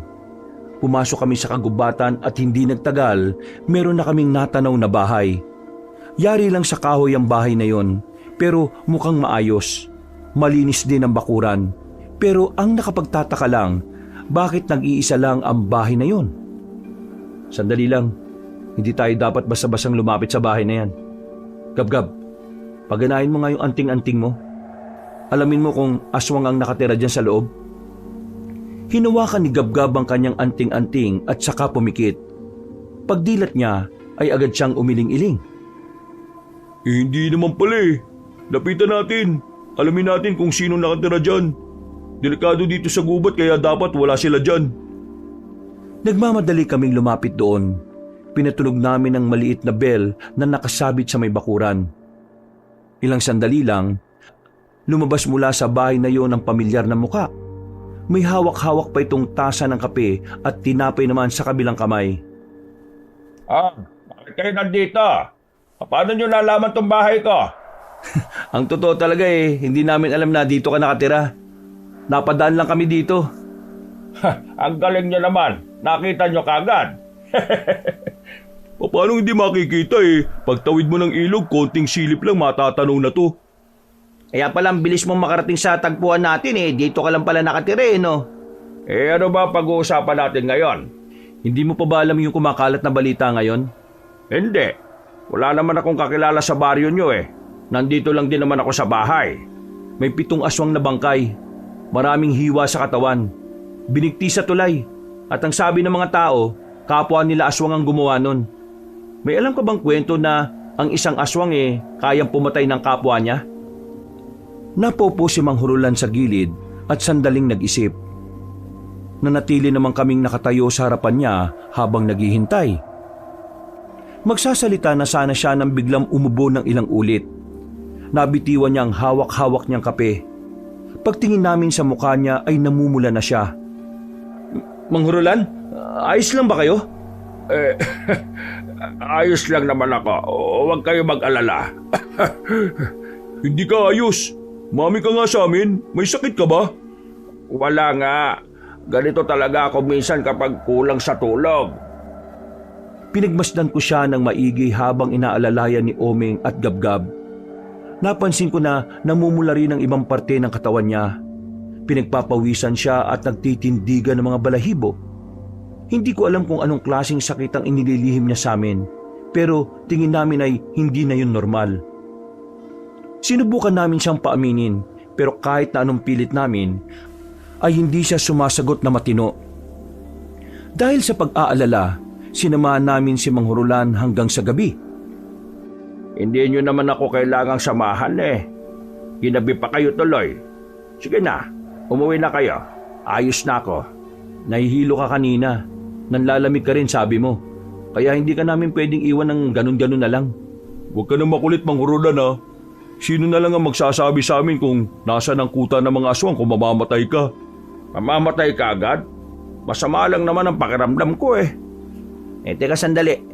Huwag kayo maingay. Ha? Bakit? Huwag na nga muna kayo maingay. Hinawakan niya ang kanyang anting-anting at saka nakiramdam sa paligid. Maya-maya lang ay dinamputan niya ang kanyang sandata. Naalarma naman kami dahil doon. Iniwan na muna namin si Mang Hurulan. Lumabas kami ng bahay at saka sinuyod ng tingin ang buong paligid. Ilang sandali lang, nakaramdam na kami ng mabigat na presensya. Naririnig na rin namin ang mga kaluskos sa paligid. Paano nila nalaman na nandito tayo? Mga pre, nandito rin yung presensya ng gabunan. Ha? Sigurado ka ba? Oo, ang lakas eh. Ang lakas ng presensya niya. Sandali kong sinilip si Mang Hurulan sa loob. Nakaupo na siya sa papag niya at nakatingin sa amin. Seryoso lang siya. Parang wala lang sa kanya na napapalibutan na kami ng mga aswang. Ayan na siya. Lumitaw ang isang matandang lalaki, habang ang mga aswang naman na kasama nito ay nakapaligid lang. Tumigil ang matandang lalaki, ilang metro ang pagitan sa amin. Sandaling namayan niyang katahimikan. Nakangiti siya, kalmado, pero sandali lang niyang tiningnan ang mga hawak naming katana. Isa kang gabunan. Tama, isa akong gabunan. At kayo? Kayo mga batang henerasyon nung unang labanan 4 na taon nang nakalilipas. Naalala ko pa kayo. Lalong-lalo ka na. Ikaw ang apo ng pinakamagiting na manunugis noon. Kung ganon, isa ka pala talaga sa mga nakatakas dati. Nakatakas? Hindi. Dahil hindi naman ako sumalang sa labanan nung panahon na yon. Nalaman ko lang. Nilagas nyo na ang mga kasamahan ko. Pero hindi naman natin maiiwasan na may mamatay sa mga ganong uri ng labanan, hindi ba? Kaya hindi naman gaanong sumama ang loob ko. Sa katunayan, 4 na taon din ang hinintay ko para paghandaan ang muling sagupaan. At ngayon, mukhang umaayon sa akin ang sitwasyon. Sandali siyang sumilip sa loob ng bahay. Lumapad ang ngiti niya nang makita niya roon si Mang Hurulan. Hurulan, Hurulan, Hurulan! Hindi ko inakala na may mga alipores ka na pala. Magkakilala kayo? Magkakilala? Hindi lang basta magkakilala. Magkakilalang magkakilala kami. Kilala ko siya dahil noon pa man magkalaban na kami. Ako talaga ang pakay niya ngayon. Lumabas ng bahay si Mang Horolan. Lumapit siya at humarang sa amin. Wala man lang siyang dalang sandata, bagay na ipinagtaka ko naman. Alam naman kasi namin na maaaring mapalaban na kami noon at kaharap pa namin ang pinunong gabunan. Pero si Mang Horolan parang kampante lang siya. Mukhang ayaw mo yatang malaman kung sino ka. Kung inakala mong mapapatay mo ako ngayong gabi, nagkakamali ka. Hindi ka mananalo sa akin. Paano ka makakapalag sa akin alam mo naman sigurong may nangyayaring kakaiba sa katawan mo. Pero huwag ka mag-alala. Hindi naman kita papatayin, Horolan. Hindi ako pumapatay ng kaibigan. Pero itong tatlong ito, hindi sila kasama sa pagbibigyan ko. Masyado mo yata kaming minamaliit Huwag ka makampante. Kung natalo namin kayo noong mga binatilyo pa lang kami, magagawa rin namin yun ngayon. Hindi nagsalita pa ang matandang aswang. Sumenyas na ito. Agad namang naglabasa ng mga aswang sa gilid-gilid. Dumaan kayo sa likuran ng bahay ko. Ako lang bahala rito, bilis! Hindi pwede. Hindi ka namin iiwan. Sundin nyo na lang ako! Noong mga sandaling yon, hindi namin maintindihan si Mang Horolan kung bakit parang bigla siyang natakot. Alam namin na kaya naman naming labanan ng mga yon, pero dahil yon ang gusto niyang mangyari ay sinunod na lang namin siya. Tama ba talaga na iniwan natin siya? Hindi ko nga rin alam pero tingin ko mas malalagay sa alanganin ng buhay natin kung hindi tayo aalis. Kayang-kaya naman ng anting-anting natin yun Basta, pakiramdam ko may ibang plano si Mang Horolan. Bilisan na lang natin ang takbo para hindi nila tayo abutan. Dali! Sa halos 5 minutong pagtakas ay nakalayo na rin kami sa bahay ni Mang Horolan. Nakatawid na kami sa ilog. Doon pa lang kami nagkaroon ng pagkakataon na makahinga. Tingin ko talaga, hindi dapat natin siya iniwan Babalikan natin siya, pero palilipasin muna natin ng ilang minuto. Ang kayanin ba ni Mang Horolan yon? May sakit siya at nangihina. Paano niya matatalo mga yun? Hindi siya mamamatay. Yun ang nararamdaman ko. At yun din ang sinasabi sa akin ng anting-anting ko. Kaya kailangan natin magtiwala sa kanya. Nagtago lang kami sa malaking bato habang nagpapalipas ng oras. Kung ano-anong pumapasok sa utak ko noon, Kabanong. Gumugulo rin sa isipan ko ang sinabi ng matandang lalaki kay Mang Horolan. Sa paraan kasi ng pananalita nito ay parang matagal na talaga silang magkakilala. Na para bang hindi lang sila basta magkakilala. Tila ba meron silang malalim na ugnayan. Pero pilit ko pa rin inaalis sa isipan ko na baka kaibigan niya talaga yon. Wala pa akong nababalitaan na ang isang albularyo ay may kaibigan na aswang. Makalipas ang halos 20 minutos, binalikan na namin si Mang Horolan. Malayo pa lang ay natatanong na namin ang mga katawan na nakahandusay sa bakuran niya. Dali-dali kaming lumapit. Nadatnan namin ang mga aswang na wala ng buhay. Duguan, malalaking hiwa ang tinamo nila. Nagmistulang tapunan ng bangkay ang bakuran ni Mang Horolan. Kinaya talaga ni Mang Horolan ng mga ito? Partida! Hindi pa maganda ang pakiramdam niya kanina Kakaiba talaga siya. Paano niya yun nagawa? Wala naman siyang anting-anting At saka, tingnan niyo mga pre. Napaka-brutal ng pagkakapatay niya rito. Para siyang may galit Si Mang Horolan. Pumasok kami sa loob ng bahay pero hindi na namin nakita si Mang Horolan doon. Dahil doon, mas lalo kaming nag-alala para sa kanya. Nilibot namin ang gubat sa pagbabaka sakaling maabutan namin siya na kinakalaban ng matandang gabunan. Pero sa kasamaang palad, hindi na namin siya nakita pa. Napaisip na ako sa mga nangyayari.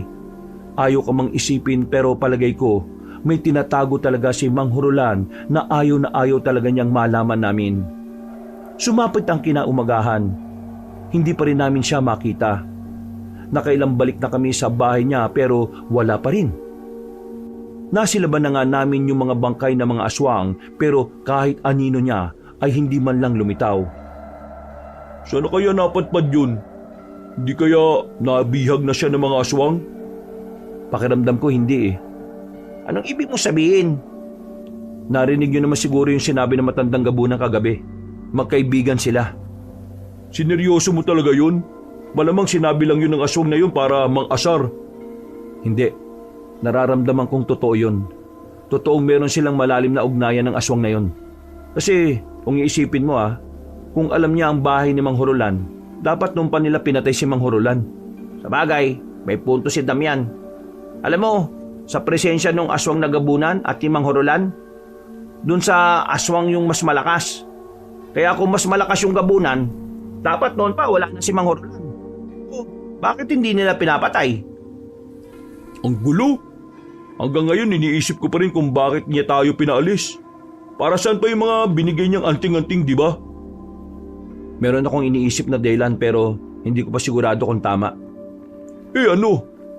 Meron siyang tinatago sa atin na ayaw niyang malaman natin kagabi. Kung ano yun ang hindi natin alam. Mga pre, tingnan nyo dun sa gilid ng unan niya. May papel. Sulat yata yun. Lumapit kami sa higaan ni Mang Hurulan. Dinampot ko ang kapirasong papel. Pagtingin ko ay meron ng laman. Isa itong malinaw na direksyon kung saan matatagpuan ang lugar na pinagtataguan ng mga aswang. Anong nakalagay? Nakasulat dito kung saan natin makikita yung balwarte ng mga aswang.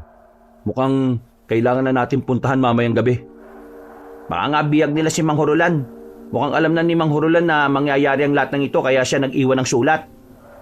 Tandaan yung mga sarili ninyo. Mamaya, pagsapit pa lang ng kinagabihan aalis na tayo at pupuntahan natin ang salot na yon.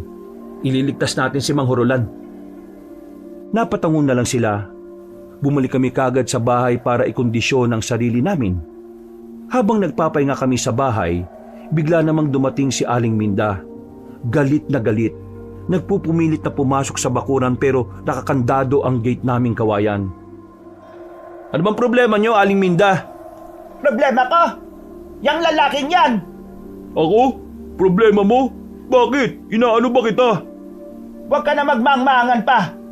Alam kong sinama mo si Mildred kagabi at tinakaan yung magtanan. Ha?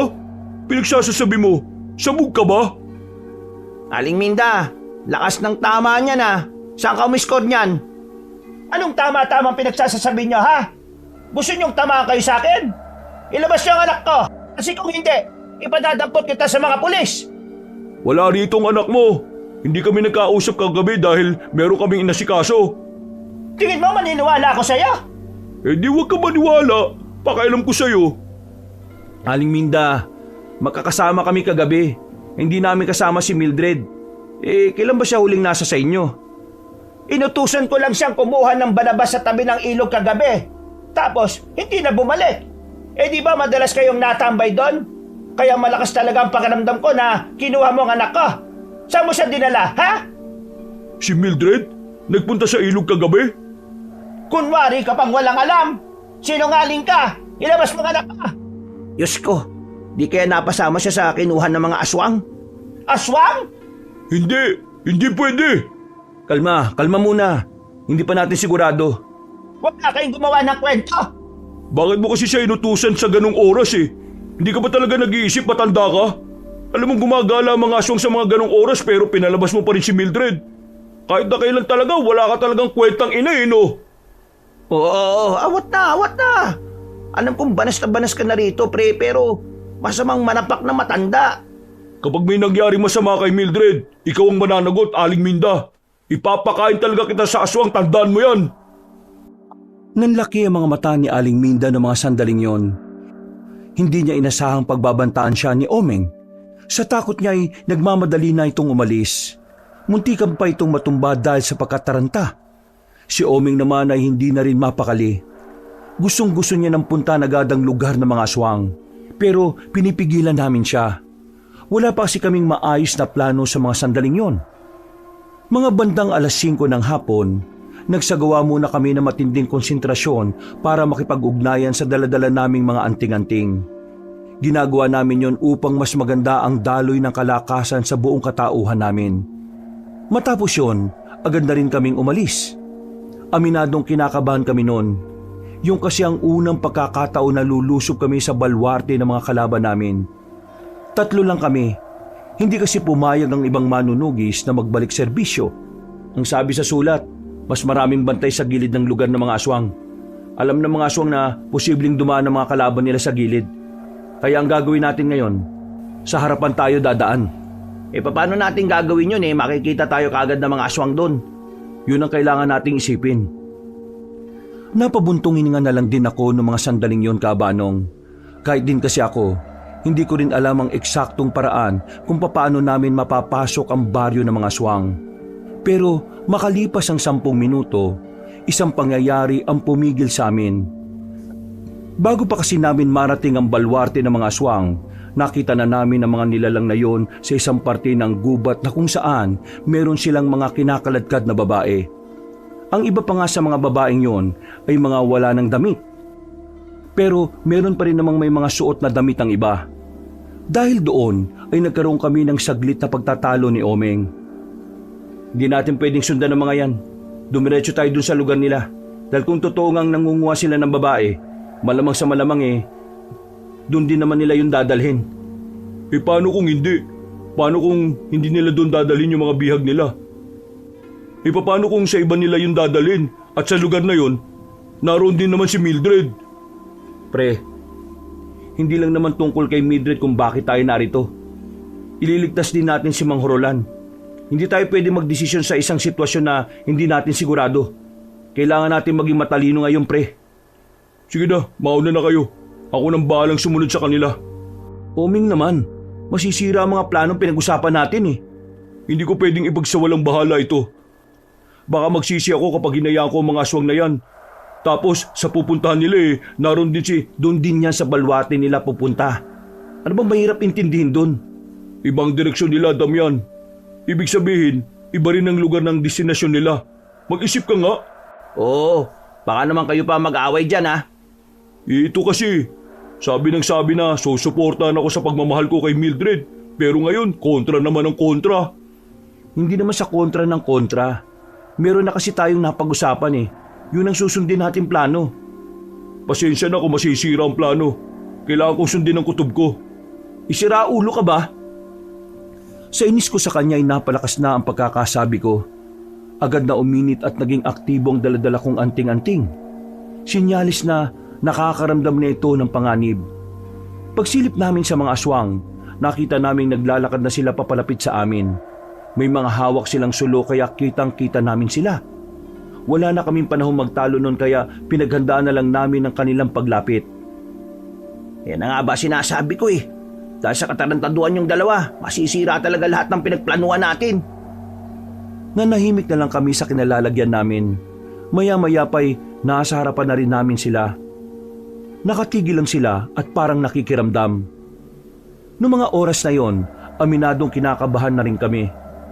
Hindi dahil hindi namin sila kaya, kundi dahil alam naming maaantala ang pinakamisyon namin. Pero wala na kaming magagawa nun. Nasa sitwasyon na kami kaya inihanda na lang namin ang aming mga sarili. Hindi nagtagal ay kusa na rin kaming lumabas. Ginamit namin ang mga anting-anting namin para tapusin sila. Pero hindi namin inaasahan na ganun pala talaga sila kabibilis.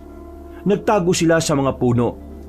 Buti na lang ay naging aktibo na rin ng maayos ang anting-anting ni Omeng. Nakakakita na rin siya kahit madilim. Nakakakita na siya kahit nakatago ang mga kalaban namin. Tingin ko, natuklasan ko na ang tunay na kapangyarihan ng anting-anting ko. Uy, ayos! Nagawa naming malaman kung saan nagkukubli ang mga kalaban namin. At dahil nga sa kakaibang bilis at lakas na meron kami, unti-unti namin silang napaslang. Wala pang 10 minuto, patay na silang lahat. Habang ang mga biyag naman nilang kababaihan ay iyak lang ng iyak sa gilid. Pero tumahan din naman sila nang sabihin naming hindi kami masasamang tao. Tinanong na rin namin ang mga babaeng yon kung alam nila ang pinagdalhan ng iba pang babae. Pero wala silang ideya. Hindi rin nila nakita si Mildred, bagay na ikinadismaya naman ni Omeng. Ligtas na kayo, huwag na kayong umiyak. Diretsuin nyo lang tong daan na to at magmadali kayo Sa dulo niyan may makikita kayong mga kabahayan. Humingi kayo ng damit para masuot. Kailangan na namin magpatuloy. Gusto pa sana naming ihatid ang mga babae sa mas ligtas na lugar pero wala na kaming sapat na oras. Kailangan na naming marating ang baryo ng mga aswang. Dahil kung hindi, siguradong mapapahamak na si Mang Horolan at si Mildred. Hindi rin naman nagtagal at narating na rin namin yun. Kahit na alam naman namin kayang-kaya naming lumaban, hindi pa rin namin maiwasan na hindi mangamba. Lalo na't inaasahan naming isang batalyon talaga ang daratnan namin doon. Pero nagtaka kami dahil pagtingin namin sa bungad ng lugar, wala na mga bantay. Nakaandusay na ang mga yon, mga wala na rin buhay. Pumasok kami, mas marami pa kaming nakitang bangkay na naroon. Pagtataka, kalituhan, yun ang una naming naramdaman. Hindi namin alam kung sino ang may kakayahang makaubos sa mga aswang na yon. Ano nangyari dito? Halos wala na tayong kakalabanin dito ah. Si Mildred, kailangan na muna natin siya mahanap. Dito kayo sa kabila. Dito naman ako sa kabila rin. Hanapin natin si Mang Horolan at si Mildred. Dali! Agad-agad kaming naghiwalay ng landas. Pero natingnan ko na yata lahat ng bahay, pero tanging mga bangkay lang ng mga aswang ang inabutan ko.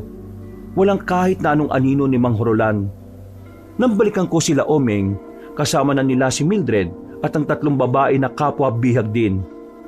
Ayon kay Mildred, nangunguha ang mga aswang ng mga babaeng birhen bilang alay sa paparating na pista ng mga aswang. Sigurado ba kayong wala nang naiwan? Kasi kung wala na, kailangan na nating umalis. Mildred, kayo lang ba talaga ang naroon sa kulungan na yun? Marami kami ron, pero kaninang hapon, marami ang nakatakas. May mga aswang na pinagala para hanapin ang mga yon. Wala na kaming ideya kung ano na nangyari sa kanila. Mga miss, sumunod lang kayo sa amin ha. Huwag na kayong mag-alala, ligtas na kayo. Sandali, Bakit? Takot na takot ang reaksyon ng mukha ni Mildred. Ganon din ang 3 babae na kasama niya. Nanginginig sila sa takot na parabang meron silang nasaksihan na kung anong brutal. Bakit Mildred? Ano bang problema? natatakot ako. Paano tayo makakatakas? Paano kung makasalubong natin yung halimaw na yon? Tinutukoy mo ba yung pinuno ng mga aswang, si Mang Pipito? Pipito? Hindi siya yung halimaw na sinasabi ko. Kahit siya, tinakasan din ng halimaw na yon. Anong ibig mo sabihin? May isang matanda kanina na nandito. Kinalaban niya ang lahat ng mga aswang. Pinagpapapatay niya. Brutal, marahas. Nung nagkaharap na sila ng pinuno ng aswang sa harapan mismo ng kulungan namin, para siyang nabaliw. Para siyang nawala sa sarili. Hindi na niya alam ang ginagawa niya. Kahit yung pinuno ng aswang hindi na rin siya kinaya. At napilitang tumakas na lang din. Yung halimaw na yun, pinagpapapas lang niya ang mga natitirang aswang. Hindi siya tumigil hanggat hindi niya nauubos sa mga aswang. Sobrang bangis niya kung ikukumpara sa mga aswang na nakakalaban niyo. Wala siyang katulad. Narinig ko pa sa pinuno ng mga aswang, ang halimaw na yun ang uubos sa sangkatauhan. Nagkatinginan kaming 3. Napaisip kami sa sinabi ni Mildred. Magsasalita pa sana ako pero biglang sumenya si Gabgab. Ganon din naman si Omeng. Ayon kay Gabgab, naramdaman na niya ang presensya ng pinuno ng mga aswang. At nakita naman ni Omeng kung saan ito manggagaling. Omeng, mauna na kayo umalis. Kailangan maialis rito yung mga babaeng yan para hindi na sila madamay. Paano ka? Kakayanin ko ito. Nasama na kita, Damian. Sige na, Omeng. Umalis na kayo. Kaya na namin to. Walang sinayang na sandali si Omeng at dali-dali na rin silang umalis. Hindi pa man sila nakakalayo ay lumabas na rin ang pinunong gabunan. May mga sugat at galos na ito sa katawan. Mga bakas ng pakikipaglaban ito sa sinasabing halimaw. Maswerte kayo dahil wala na kayong ibang iintindihin kundi ako na lang. Pero malas nyo dahil ako ang iintindihin ninyo. Magaling ka lang magsalita eh. Kung talagang malakas at mabangis ka bakit naubos kayo rito? Aminado naman ako na mas malakas sa akin ang halimaw na yon. Alam mo kung bakit? Dahil ang halimaw na yon ang itinakdang uubos sa mga tao. Ginawa talaga namin siyang aswang dahil una pa lang, nakitaan na namin siya ng potensyal dahil sa mga kaalaman niya na meron siya. Isa pa, pambihira din kasi ang lakas ng taong yon. Sinasabi mo ba na dating taong halimaw na yon? Mismo! Buti naman at gumagana na ang utak mo, ano? Pero hindi lang namin siya basta ginawang aswang. Siya ay naging isang eksperimento namin. Alam mo kung anong nakakatawa? Sa unang eksperimento, naging matagumpay kagad. At ngayon, Ngayon na ang itinakdang panahon para tuluyang mabuhay sa kanyang kalooban ang puso at dugo ng isang tunay na halimaw. Isang demonyo na sugo ng impyerno. Hindi ko inakala na dumating na rin pala kayo sa puntong kailangan yung gumawa ng eksperimento para lang matalo kami ha. Pero ano pa bang aasahan ko sa mga aswang? Gagawin ang lahat ng kasamaan para lang maipagsiksikan ang sarili nyo sa buhay ng mga tao. Kinailangan na lang namin gawin yon. Hindi dahil gusto namin kayong talunin sa ganoong paraan. Nakita mo naman, nadamay din ang mga aswang sa resulta ng eksperimento namin. Pero alam mo kung anong pinakadahilan kung bakit namin yung ginawa? Gusto lang naming malaman kung posible bang makagawa ng isang pinakamabangis na nilalang na gaya niya. At ngayong nalaman ko na pwede pala, isa lang ang ibig sabihin. Pwedeng-pwede kong ulitin ang eksperimento na yon. Tumigil ka! Hindi ko hahayaang magawa mo yun. Wala na kaming sinayang na sandali ni Gabgab. Nagmamadali na kaming lumapit sa kanya. Dala ang aming katana at sa pamamagitan ng kapangyarihan ng anting-anting, sabay naming inatake ang matandang aswang. Pero bigla siyang nagpalit anyo bilang gabunan. Mabilis niya kaming nailagan kahit na marami na rin siyang sugat sa katawan. Paglingon namin sa gilid ay naroon agad siya. Hinawakan niya ako sa braso.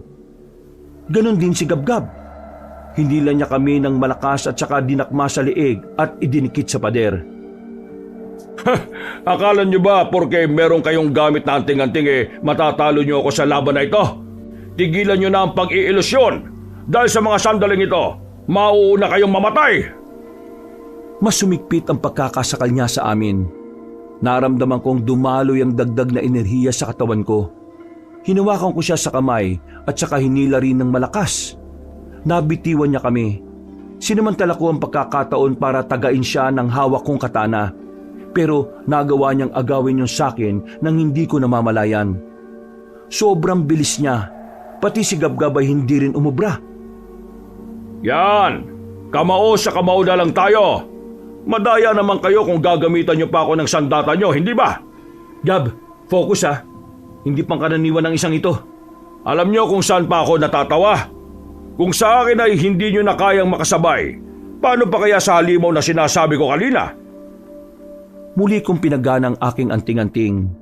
Lumakas ng triple ang pandama ko, kaya nakakasigurado ko noon na mararamdaman ko na ang bawat galaw niya.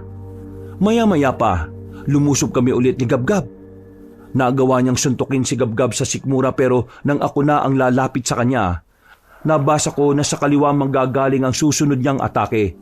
Kaya naman agad ko yung inagapan at nakita kong nanlaki ang mga mata niya nang umilag ako kahit wala pang suntok niya.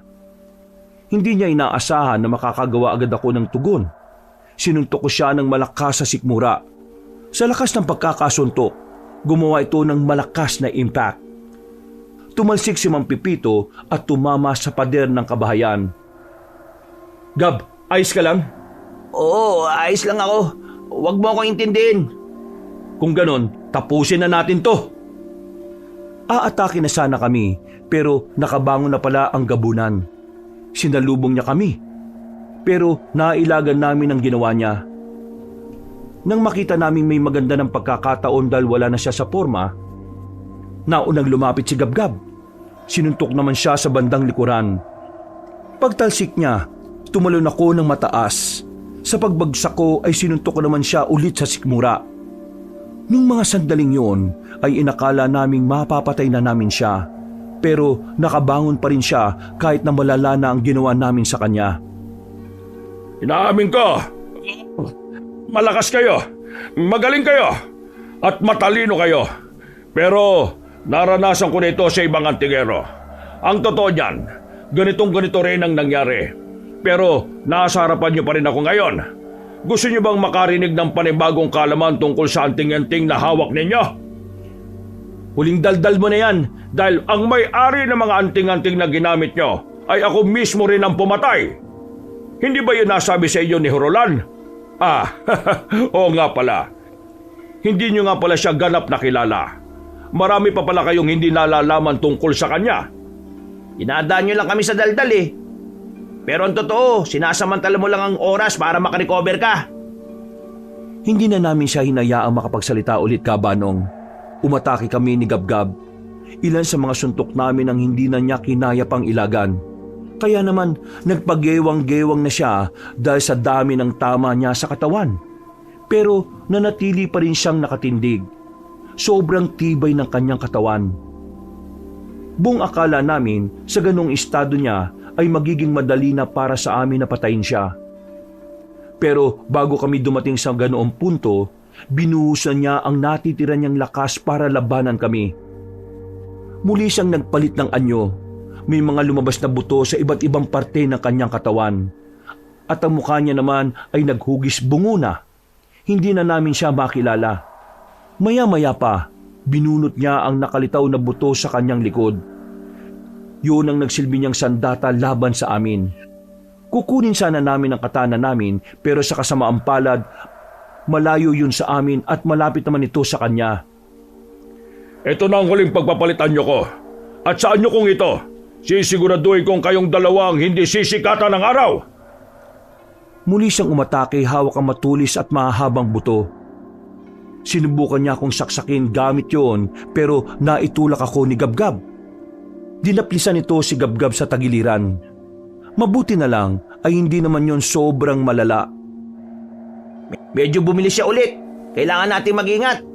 Humanda kayong dalawa! Muli niya kaming tinangkang patayin, pero dahil sa dami na rin ng tama niya sa katawan, sobrang dali na para sa amin na basahin ang mga galaw niya. Kaya kahit na ilang mahahabang buto ang hugutin niya sa sarili niyang katawan, hindi niya na rin naman kami magawang patamaan. Nang makakuha kami ulit ng pagkakataon, sabay na naming sinuntok si Mang Pipito sa kanyang sikmura. Sa lakas ng suntok namin ay para siyang makakalas. Tumilapon siya at saka bumangga sa pader ng bahay. Sa puntong yon, hindi na niya kinaya pang makabangon. Bumalik na siya sa dati niyang anyo. Kinuha ko na ang katana at tatapusin ko na sana siya pero bigla siyang nagsalita. Hindi ba kayo nagtataka na wala si Hurolan dito? Anong sinasabi mo? Hindi ba kayo nagtataka na magkakilala kaming dalawa? Bakit hindi man lang kayo naginala sa katauhan niya? Ganyan ba talaga kayo katanga? Mamamatay ka na lang eh. Ang dami mo pa rin sinasabing katarantaduhan eh, no? Si Hurolan, siya ang aswang na tinutukoy ko. At ang kaibigan niyong babae, siya ang halimaw. Siya ang taong naging produkto ng aming eksperimento. Siya ang uubos sa inyong mga tao. Huwag kang gumawa ng kwento. Pinatay niya ang mga tauhan ko nung gabing nandun ako sa harapan ng bahay niya. At pinatay niya rin ang mga tauhan ko rito ngayong gabi. Nagagawa niya yon kapag umaatake ang pagiging aswang niya. Nagagawa niyang ibalik ang sarili niya sa dati nung mga nakaraan.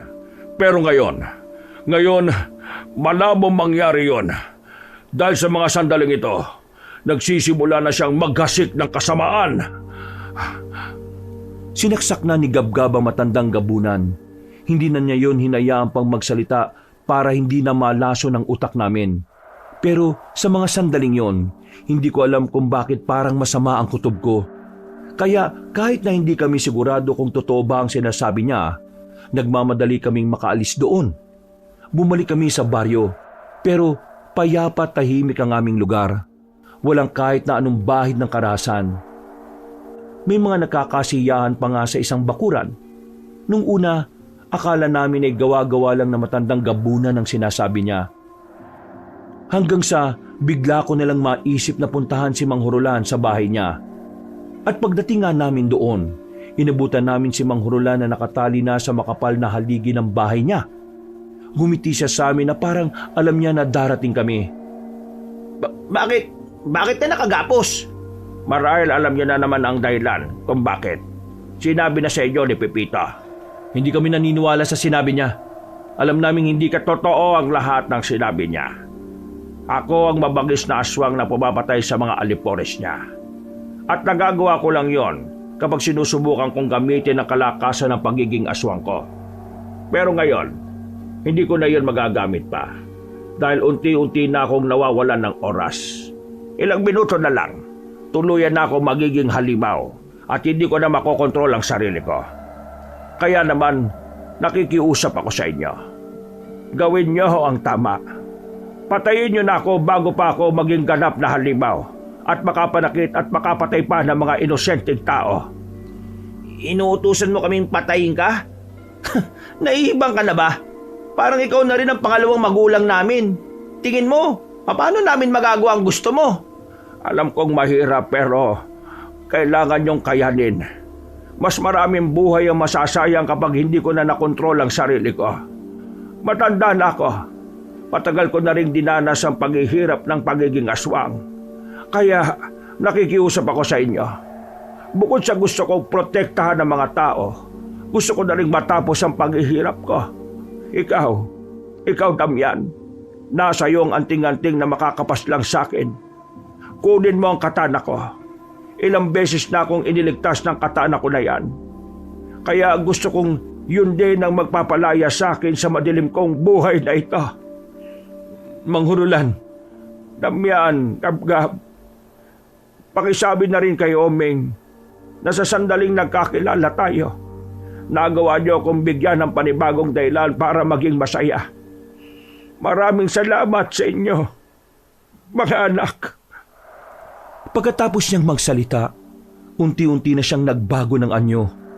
Malakas na ang angil na narinig namin mula sa kanya.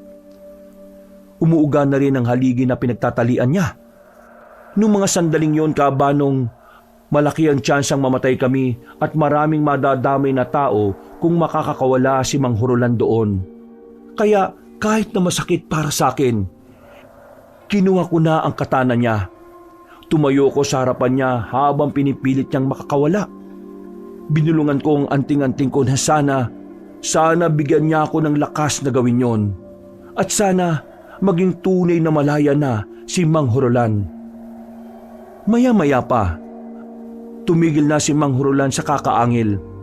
Natagpuan ko na lang ang sarili kong hawak ang katana na nakatusok sa kanyang dibdib. Bumalik ang anyo sa pagiging tao.